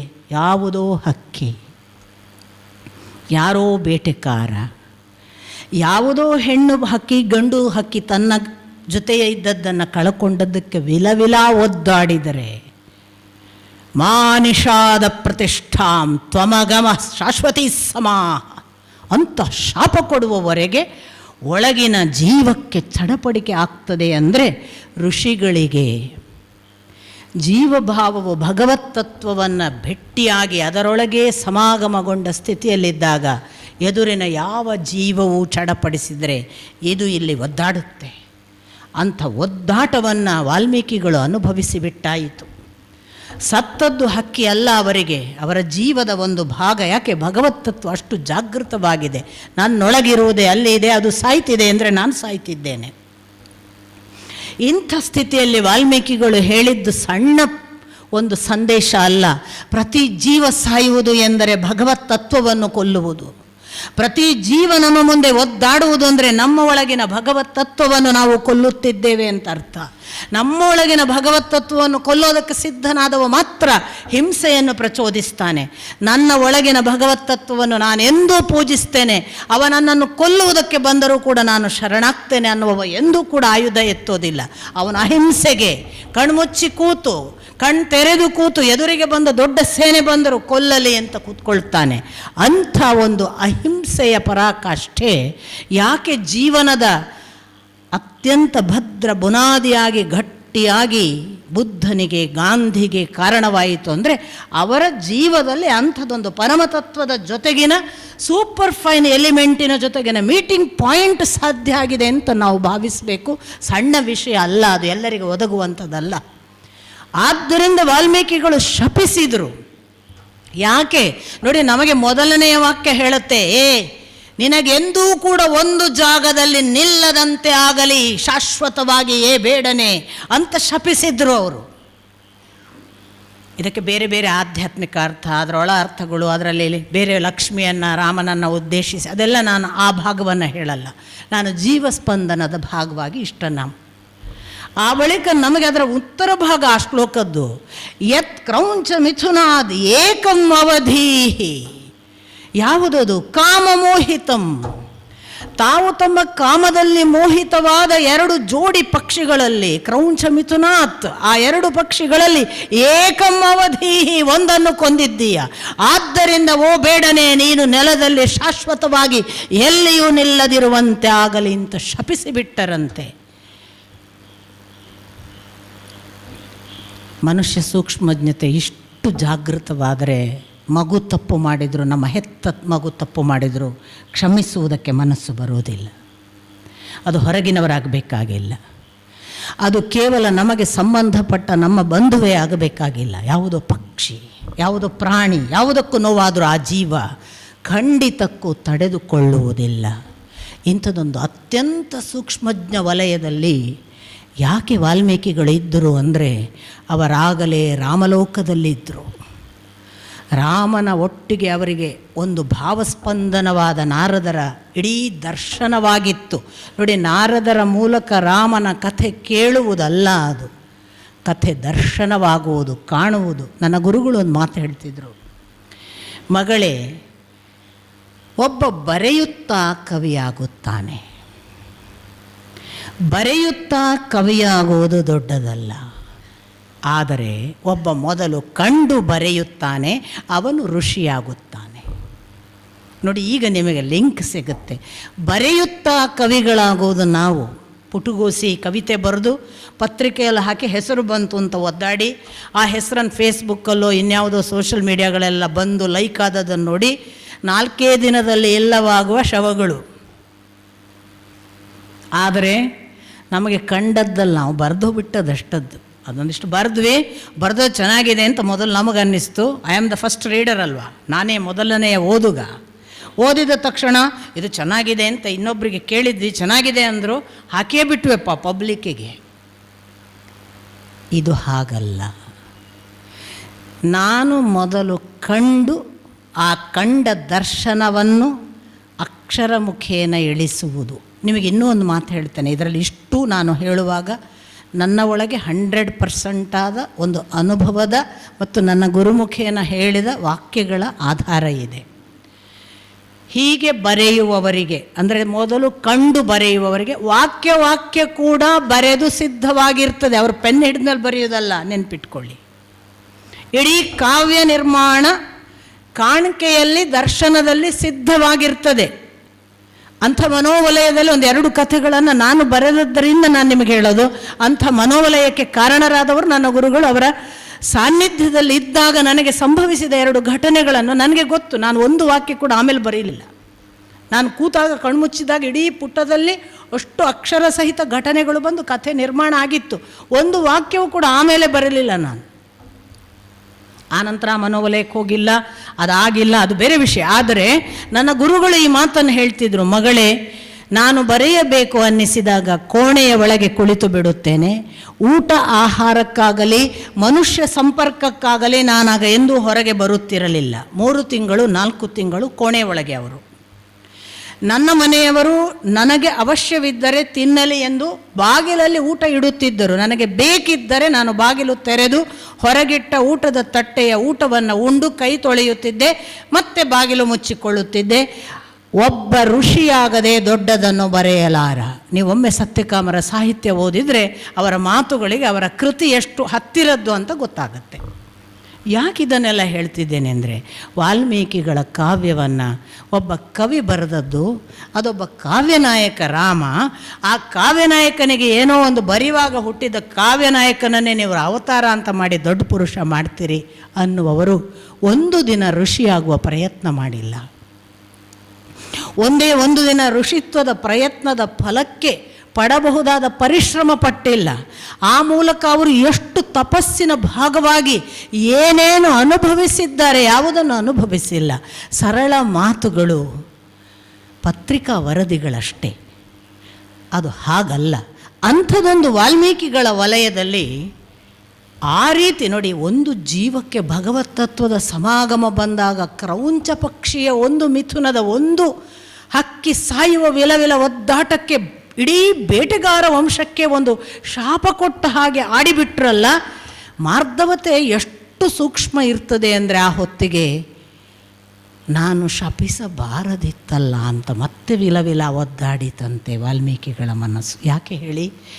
ಕೊಂದ ಪ್ರಾಣಿಯ ನೋವಿನ ಹಾಗೆ ಬೇಟೆಗಾರನ ಒಳಗಿರುವುದು ನನ್ನ ಜೀವತತ್ವವೇ, ಇದೇ ಭಗವದಂಶ ಅನ್ನುವ ಭಾವ ಬಂದು ಬಿಟ್ಟರೆ ಅದು ಒದ್ದಾಡದೆ ಇನ್ನೇನಾಗಬೇಕು. ಹಾಗೆ ಒದ್ದಾಡಿ ನಾನು ಶಪಿಸಿಬಿಟ್ಟೆನಲ್ಲ ಅಂತ ಪಶ್ಚಾತ್ತಾಪಕ್ಕೆ ಹೋಯಿತು ವಾಲ್ಮೀಕಿಗಳ ಮನಸ್ಸು ಅಂತ ಉಲ್ಲೇಖ ಇದೆ.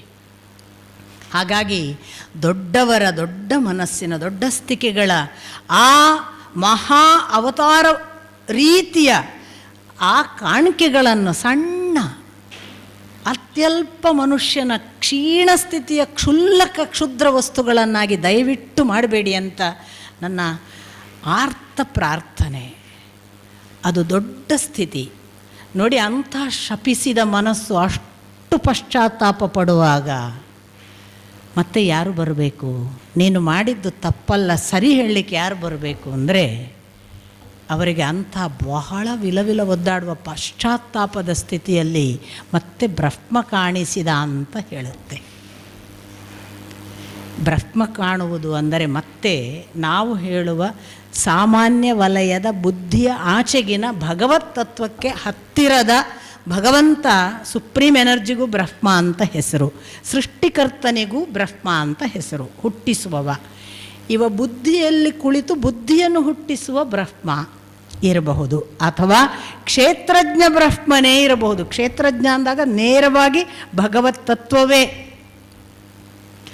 ಆ ಬ್ರಹ್ಮ ಬಂದು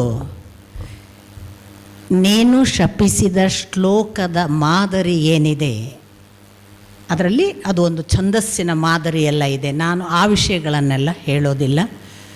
ಆ ಛಂದಸ್ಸಿನಲ್ಲಿ ನೀನು ಏನು ಈ ಒಂದು ಶಾಪ ಹೇಳಿದ್ದಿ, ಇದನ್ನೇ ನಿನಗೆ ಮುಂದೆ ಈ ಮಾದರಿಯ ಶ್ಲೋಕಗಳಾಗಿಯೇ ಆ ಕಥೆ ಹುಟ್ಟಲಿ. ನೀನೀಗಾಗಲೇ ನಾರದರಿಂದ ಕೇಳಿದ ಕಥೆ ಹುಟ್ಟಲಿ. ಆ ಭಗವತ್ ತತ್ವವನ್ನು ನೀನು ಕಂಡಂತೆ ನಿನ್ನ ಶ್ಲೋಕಗಳಲ್ಲಿ ಬರೆಯುವುದಕ್ಕೆ ಈ ಶಾಪ ಒಂದು ಪ್ರಚೋದನೆ. ಭಗವಂತ ನಿನಗೆ ನೋಡಿ, ನಮ್ಮ ಧ್ವನಿ ನನ್ನ ಒಳಗಿರುವ ಯಾವುದೋ ಭಾವಕ್ಕೆ ಆಕಾರ, ನನ್ನ ಒಳಗಿರುವ ಪರಾ ಪಶ್ಯಂತಿ ಮಧ್ಯಮ ವೈಖರಿ ಆಗುವ ಹೊತ್ತಿಗೆ ನನ್ನ ಒಳಗಿನ ಜೀವಸತ್ವದ ಯಾವುದೋ ಒಂದು ಸತ್ಯ ಪ್ರದರ್ಶನ ಆಗುವ ಹೊತ್ತು, ಪ್ರಕೃಷ್ಟವಾಗಿ ಕಾಣಿಸುವ ಹೊತ್ತು. ನಾನು ಪ್ರದರ್ಶನ ಅಂದಾಗ ಈಗಿನ ತೋರ್ಪಡಿಕೆ ಅನ್ನೋ ಅರ್ಥದಲ್ಲ, ಪ್ರಕೃಷ್ಟವಾಗಿ ನನಗೆ ಕಾಣಿಸುವ ಹೊತ್ತು ಕಾಣಿಸಿತು. ಕಾಣಿಸಿದಾಗ ಇದು ತಪ್ಪೇನೋ ಅಂತ ಈ ಜೀವ ವಿಮುಖವಾಯಿತು. ತಪ್ಪಲ್ಲ, ಅದನ್ನು ಸರಿಯಾಗಿ ನೋಡು, ಅದು ಮುಂದಿನ ನಿನ್ನ ರಾಮನನ್ನು ಕಾಣಿಸುವುದಕ್ಕೆ ಹುಟ್ಟಿದ ಹೊಸ ಧ್ವನಿ, ಆ ಧ್ವನಿಯಲ್ಲಿ ಮುಂದುವರಿ ಅಂತ. ಹೀಗೆ ವಾಲ್ಮೀಕಿಗಳು ಕಾವ್ಯ ರಚಿಸಿದ ಪ್ರಾಥಮಿಕ ಭಾಷೆಯ ಭಾವ. ಇದನ್ನು ಯಾವ ವಿಷಯದ ರೀತಿಯಲ್ಲಿ ಹೇಳೋದು, ಯಾವ ವಿಮರ್ಶೆಗೆ ಸಿಕ್ಕೀತು ಈ ಸೆಲೆ, ಎಲ್ಲಿದೆ ನಮಗೆ ಅಂಥದೊಂದು ವೇವ್ ಲೆಂತ್, ಹಾಗೆ ಕನೆಕ್ಟ್ ಮಾಡಿಕೊಂಡು ನೋಡಬಹುದಾದ ವೇವ್ ಲೆಂತ್, ಅಂಥ ವಾಲ್ಮೀಕಿಗಳಿಗೆ ಹಾಗೆ ಒಂದು ದರ್ಶನ ಭಾಗವಾಗಿ ಆ ರಾಮಕೃಪೆ ಆಗುವುದು ಮತ್ತು ಆ ರಾಮಕೃಪೆಯನ್ನು ಆ ಭಗವಂತನ ಅನುಗ್ರಹದ ಭಾಗವಾಗಿ ಇವರು ತಾನು ಹೇಳುವುದಿದೆಯಲ್ಲ. ಆದ್ದರಿಂದಲೇ ಮಹರ್ಷಿ ವಾಲ್ಮೀಕಿಗಳು ಬರೆದ ಕಾವ್ಯ ತ್ರೇತಾಯುಗದ್ದು ಇವತ್ತಿಗೂ ಇದೆ. ನಾವು ಬರೆದ ಕವಿತೆ 10ನೇ ದಿನ ಬೇಡ 1 ತಿಂಗಳು, ಆಮೇಲೆ ನಮಗೂ ಗೊತ್ತಿಲ್ಲ, ಅವ್ರಿಗೂ ಗೊತ್ತಿಲ್ಲ. ಜಗತ್ತಿನ ಎಲ್ಲ ಕಾವ್ಯದ ನಾಯಕರು ಹುಟ್ಟಿದ್ದಾರೆ ಮತ್ತು ಸತ್ತು ಹೋಗಿದ್ದಾರೆ. ಅನೇಕ ಕಾವ್ಯ ನಾಯಕರಿದ್ದಾರಲ್ಲ. ನಾನು ಬಹಳ ಬಾರಿ ಕೇಳೋದಿದೆ, ಚೋಮನ ದುಡಿಯ ಚೋಮ ಎಷ್ಟು ದಿನ ಬದುಕಿದ? ಶಿವರಾಮ ಕಾರಂತರದ್ದೇ ಕಥೆ ಅಲ್ವಾ, ಕಾದಂಬರಿ ಅಲ್ವಾ? ಈಗ 93-96ರವರೆಗೆ ಇದ್ದಂತಹ ಶಿವರಾಮ ಕಾರಂತರು, ಅವರ ಕಾದಂಬರಿಯ ನಾಯಕ ಈಗ ಎಲ್ಲಿದ್ದಾನೆ? ಕಾರಂತರು ಅಂತ ಹೆಸರು ಹೇಳಿದ್ಕೊಳ್ಳಿ, ಒಂದು ಹೆಸರನ್ನು ಉಲ್ಲೇಖ ಮಾಡಿ ನಿಮಗೆ ನೀವು ಕುವೆಂಪು ಕಾದಂಬರಿಯ ಮಲೆಗಳಲ್ಲಿ ಮದುಮಗಳು ಇರಬಹುದು, ಅಥವಾ ನೀವು ಯಾವುದೇ ಭೈರಪ್ಪನವರು, ಈಗ ಮೊನ್ನೆ ತೀರಿ ಹೋದ ಭೈರಪ್ಪನವರ ಕಾದಂಬರಿಯ ನಾಯಕ ಎಷ್ಟು ದಿನ ನಮ್ಮ ಮನೆಗಳಲ್ಲಿ ಉಳಿತಾನೆ? ಅವರು ಕಾವ್ಯ ನಾಯಕರು, ಅವರು ಕಥಾನಾಯಕರು. ಯಾಕೆ ಅವರು ಕಾವ್ಯ ನಾಯಕರು, ಕಥಾನಾಯಕರು, 4 ದಿನ ಓದುವವರು, ಇರುವವರೆಗೆ ಉಳಿಯುವವರು. ರಾಮ ಕಾವ್ಯ ನಾಯಕನಾಗಿದ್ದರೆ ತ್ರೇತಾಯುಗದಿಂದ ಈ ಯುಗದವರೆಗೆ ನನ್ನ ನಿಮ್ಮ ಜೀವಭಾವದಲ್ಲಿ, ನಮಗೆ ಆಡಿದ ಮಾತಿನಲ್ಲಿ, ನಮ್ಮ ಒಳಗೆ ಆಗಲೇ ಅಕ್ಕ ಹೇಳಿದ ಹಾಗೆ ಎಲ್ಲೋ ಜಯರಾಮ ಅಂದಾಗ, ಎಲ್ಲೋ ಕೋದಂಡರಾಮ ಅಂದಾಗ, ರಾಮ ಅಂತ ನಾವು ಹೆಸರನ್ನು ಪರಿಭಾವಿಸಿದಾಗ ಉಂಟಾಗುವ ಯಾವುದೋ ಒಂದು ಸೂಕ್ಷ್ಮ ಭಾವವನ್ನು ಈಗಲೂ ಮಾಡ್ತಾನಲ್ಲ, ಅವನು ಕಾಯಂ ಒಬ್ಬ ಭಗವತ್ ತತ್ವವಾಗಿಲ್ಲದೇ ಇದ್ದರೆ, ಒಂದು ಸಾಮಾನ್ಯ ಕಾವ್ಯ ನಾಯಕನಾಗಿದ್ದಿದ್ರೆ ಏನು ಉಳಿತಿದ್ದ, ಯಾಕೆ ಉಳಿತಿದ್ದ? ಅಂಥ ಭಗವತ್ ತತ್ವದ ಆ ರಾಮನನ್ನು ಕಂಡು, ಆ ರಾಮನಿಗೆ ತಾನು ಈಗ ಇಷ್ಟೆಲ್ಲ ಕಂಡಿದ್ದೇನಲ್ಲ ಆ ರಾಮನನ್ನು ಜಗತ್ತಿಗೆ ಕೊಡಬೇಕು ಅನ್ನುವ ಹಸಿವು ಉಂಟಾಯಿತಲ್ಲ, ಅದು ಪ್ರಚೋದಿತವಾದದ್ದು ಸಾಮಾನ್ಯವಾದ ನಮಗೆ ನಿಮಗೆ ಉಂಟಾಗುವ ಒಂದು ಪ್ರತಿಭೆಯಿಂದ ಅಲ್ಲ. ಅದು ಕಾವ್ಯ ಪ್ರತಿಭೆ ಅಲ್ಲ. ಕಾವ್ಯ ಪ್ರತಿಭೆಯ ಆಚೆಗೆ ಚಿತ್ತಸ್ಫುರಣ ಅಂತ. ಚಿತ್ತಸ್ಫುರಣ ಅಂದಾಗ ಪ್ರತಿಭೆಯೂ ಚಿತ್ತಸ್ಫುರಣದ ಭಾಗ ಅಲ್ವಾ? ಚಿತ್ತಸ್ಫುರಣವೇ ಓವರ್ಟೇಕ್ ಮಾಡಿದರೆ ಪ್ರತಿಭೆ ಕೂಡ ಸಣ್ಣದು. ಚಿತ್ತಸ್ಫುರಣ ಓವರ್ಟೇಕ್ ಮಾಡಿದಾಗ ಬ್ರಹ್ಮಾನುಗ್ರಹ ಆಯಿತಲ್ಲ, ಅದು ವಾಲ್ಮೀಕಿಗಳ ದರ್ಶನ, ಅದು ರಾಮಾಯಣ, ಅದು ಕಾವ್ಯ ಅಂತ ನಾವು ಹೇಳುವ ಈಗಿನ ಪರಿಭಾಷೆಯ ಕವಿತೆ ಅಲ್ಲ, ಕಾವ್ಯವಲ್ಲ. ಹಾಗಾಗಿಯೇ ರಾಮ ನಾನು ನೀವು ಕೇಳುವ ಒಬ್ಬ ಕಾವ್ಯ ನಾಯಕನಲ್ಲ, ಅದು ಅವರು ಕಂಡ ಜೀವಂತ ರಾಮ. ಆ ಜೀವಂತ ರಾಮನನ್ನು ಕಂಡದ್ದನ್ನು, ಕಂಡ ಕಾಲಕ್ಕೆ ಕಂಡ ಹಾಗೆ ಕಂಡದ್ದನ್ನು ವಿವರಿಸುವ ದಾರ್ಶನಿಕ ಅವಸ್ಥೆ, ಅದು ಅವರ ತಪೋಫಲ. ಅದನ್ನೇ ವೇದವ್ಯಾಸರು ತಾನು ತನ್ನ ಕಾಲದಲ್ಲಿ ಕಂಡದ್ದನ್ನು ಕಂಡ ಹೊತ್ತಿಗೆ ಕಾಣ್ತಾ ಇರುವಾಗ ದಾಖಲಿಸಿದ್ರಲ್ಲ ಇತಿಹಾಸ ಮಾಡಿ. ಅದು ಅವರ ಕಾಲದ ಇತಿಹಾಸವಾಗಿ ವೇದವ್ಯಾಸರಿಗೆ ಕೃಷ್ಣ ಕಾಣಿಸಿದ. ಕೃಷ್ಣನ ಕಾಲಕ್ಕೆ ಕೂತು ನೋಡಿ ಬರೆದರು.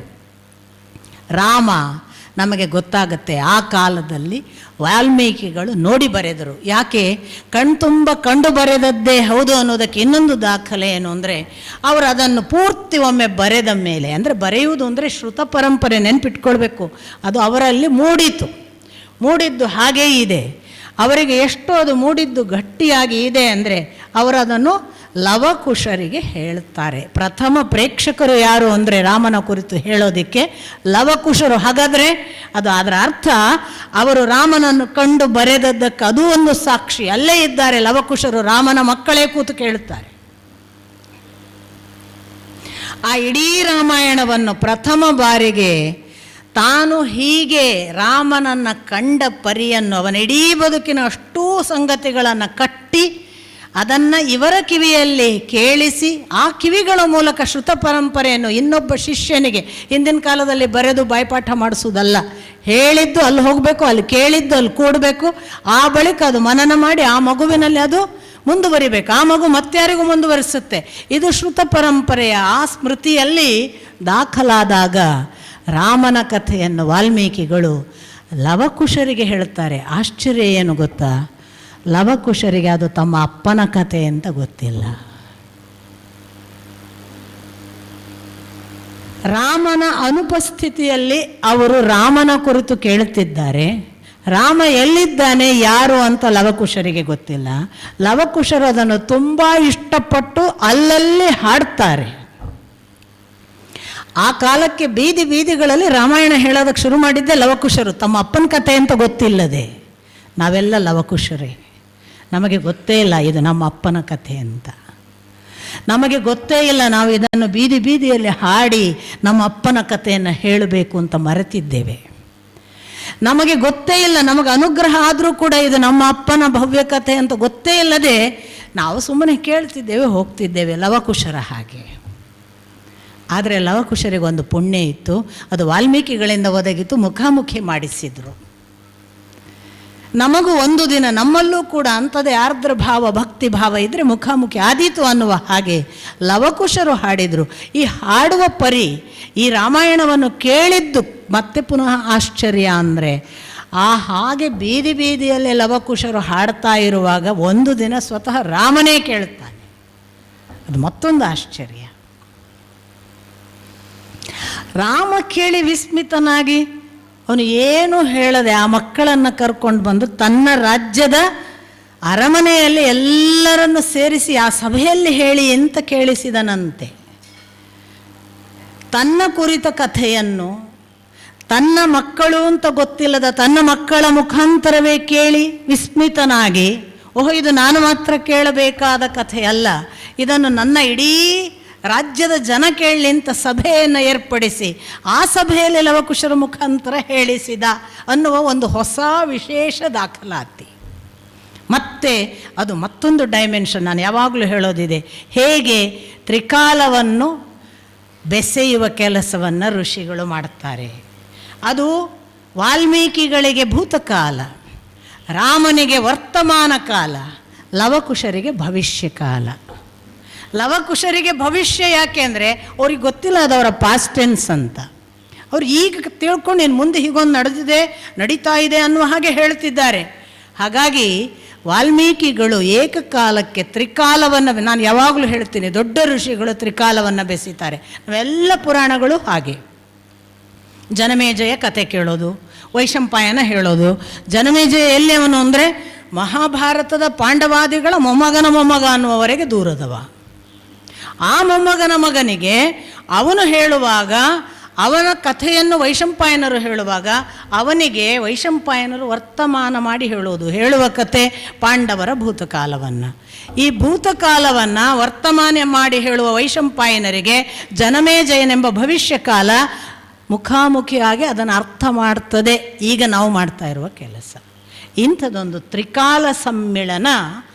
ಏಕಕಾಲಕ್ಕೆ ವಾಲ್ಮೀಕಿಗಳು ಲವಕುಶರ ಮುಖಾಂತರ, ಲವಕುಶರು ಅದನ್ನು ರಾಮನಿಗೆ ಹೇಳುವಾಗ ರಾಮನ ವರ್ತಮಾನವನ್ನು, ಭವಿಷ್ಯ ಕಾಲಕ್ಕೆ ತಮ್ಮ ಮುಂದೆ ಕಾಣಿಸಲಿಕ್ಕಿರುವ ಯಾವುದೋ ಒಂದು ದರ್ಶನ ಅನ್ನುವ ಹಾಗೆ ಲವಕುಶರು ಆಸ್ವಾದಿಸ್ತಾ, ವಾಲ್ಮೀಕಿಗಳು ತಮ್ಮ ಭೂತಕಾಲದಲ್ಲಿ ಕಂಡ ಆ ದರ್ಶನವನ್ನು ಕೊಡುವ ಹೊತ್ತಿಗೆ ತ್ರಿಕಾಲ ಸಮ್ಮಿಳನ ಆದ ಒಂದು ಹೊಸ ಪರಿಭಾಷೆ ಕೂಡ ರಾಮಾಯಣದಲ್ಲಿದೆ. ಆದ್ದರಿಂದಲೇ ಇದು ಕಾಲಾತೀತ. ಯಾವುದು ಮೂರು ಕಾಲವನ್ನು ಬೆಸೀತದೆ ಅದು ಕಾಲಾತೀತವಾಗ್ತದೆ. ನಾವು ಕೂಡ ಕಾಲಾತೀತರಾಗದೆ ಕಾಲಕ್ಕೆ ಬದ್ಧರಾಗಬೇಕಾದದ್ರಿಂದ ಇವತ್ತಿಗೆ ನಿಲ್ಲಿಸಿ ಮತ್ತೆ ನಾಳೆ ನೋಡೋಣ. ನಮಸ್ಕಾರ.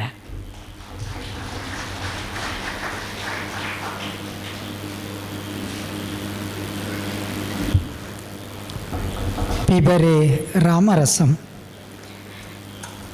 ರಾಮಾಯಣದ ಪ್ರವಚನ ಮಾಲಿಕೆಯ ಮೊದಲ ದಿನದಲ್ಲಿ ಕಾಲನೇಮಿಯಾಗಿ ನಾನು ಬಂದಿದ್ದೇನೆ ಅಂತ ದಯವಿಟ್ಟು ತಪ್ಪು ತಿಳ್ಕೊಳ್ಬೇಡಿ. ವೀಣಕ್ಕನ ಆಜ್ಞೆ ಅದು. ನಾನು ಕಾಲನೇಮಿಯಾಗಿ ಬರೋದು ಅಷ್ಟೇ, ಬೆಲ್ಲೊಡಿಲಿಕ್ಕೆ.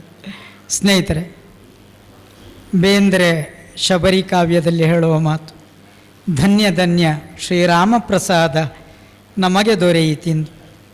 ರಾಮಪ್ರಸಾದದ ಒಂದು ಭಾಗ ಸಿಕ್ಕಿತು, ಮತ್ತೆ ನಾಳೆಯೂ ಪ್ರಸಾದ. ದಯವಿಟ್ಟು ನಾಳೆ ಎಲ್ಲರೂ ಕೂಡ 5:55 ಬಂದು ನಿಮ್ಮ ಆಸನಗಳಲ್ಲಿ ಆಸೀನರಾಗಿ. ಯಾಕೆಂದರೆ ಇದು ಚಿನ್ನದ ವ್ಯಾಪಾರ. 1 ಗ್ರಾಮ್ ಅಲ್ಲ, ಮಿಲಿಗ್ರಾಮ್ ಕಳೆದೋದರೂ ಕೂಡ ನಮಗೆ ತುಂಬ ನಷ್ಟ ಆಗ್ತದೆ. ಹಾಗಾಗಿ ವೀಣಕ್ಕನನ್ನು ನಾವು 2 ಗಂಟೆ ಬಳಕೆ ಮಾಡಿದರೆ ವೀಣಕ್ಕನಿಗೆ ಆಯಾಸ, ನಮಗೆ ಆನಂದ, ನಮಗೆ ರಾಮ. ಹಾಗಾಗಿ ನಾಳೆ 5:55 ನಾವೆಲ್ಲ ಸೇರುವ. ನಿಮಗೆ ಮತ್ತೆ ಭೌತಿಕವಾಗಿ ರಾಮಪ್ರಸಾದದ ವ್ಯವಸ್ಥೆ ಆಗಿದೆ. ಇಲ್ಲಿ ಕೈ ತೊಳಿಲಿಕ್ಕೆ ನೀರಿದೆ, ಹಿಂಭಾಗದಲ್ಲಿ ವಾಶ್ರೂಮ್ ಇದೆ. ದಯವಿಟ್ಟು ಎಲ್ಲರೂ ಪ್ರಸಾದ ಸ್ವೀಕಾರ ಮಾಡಿ ನಾಳೆ ಮತ್ತೆ ಸೇರುವ ಅಂತ ಹೇಳುತ್ತಾ, ಮಂಗಲಂ ಕೌಸಲೇಂದ್ರಾಯ. ಎಲ್ರಿಗೂ ಶುಭರಾತ್ರಿ.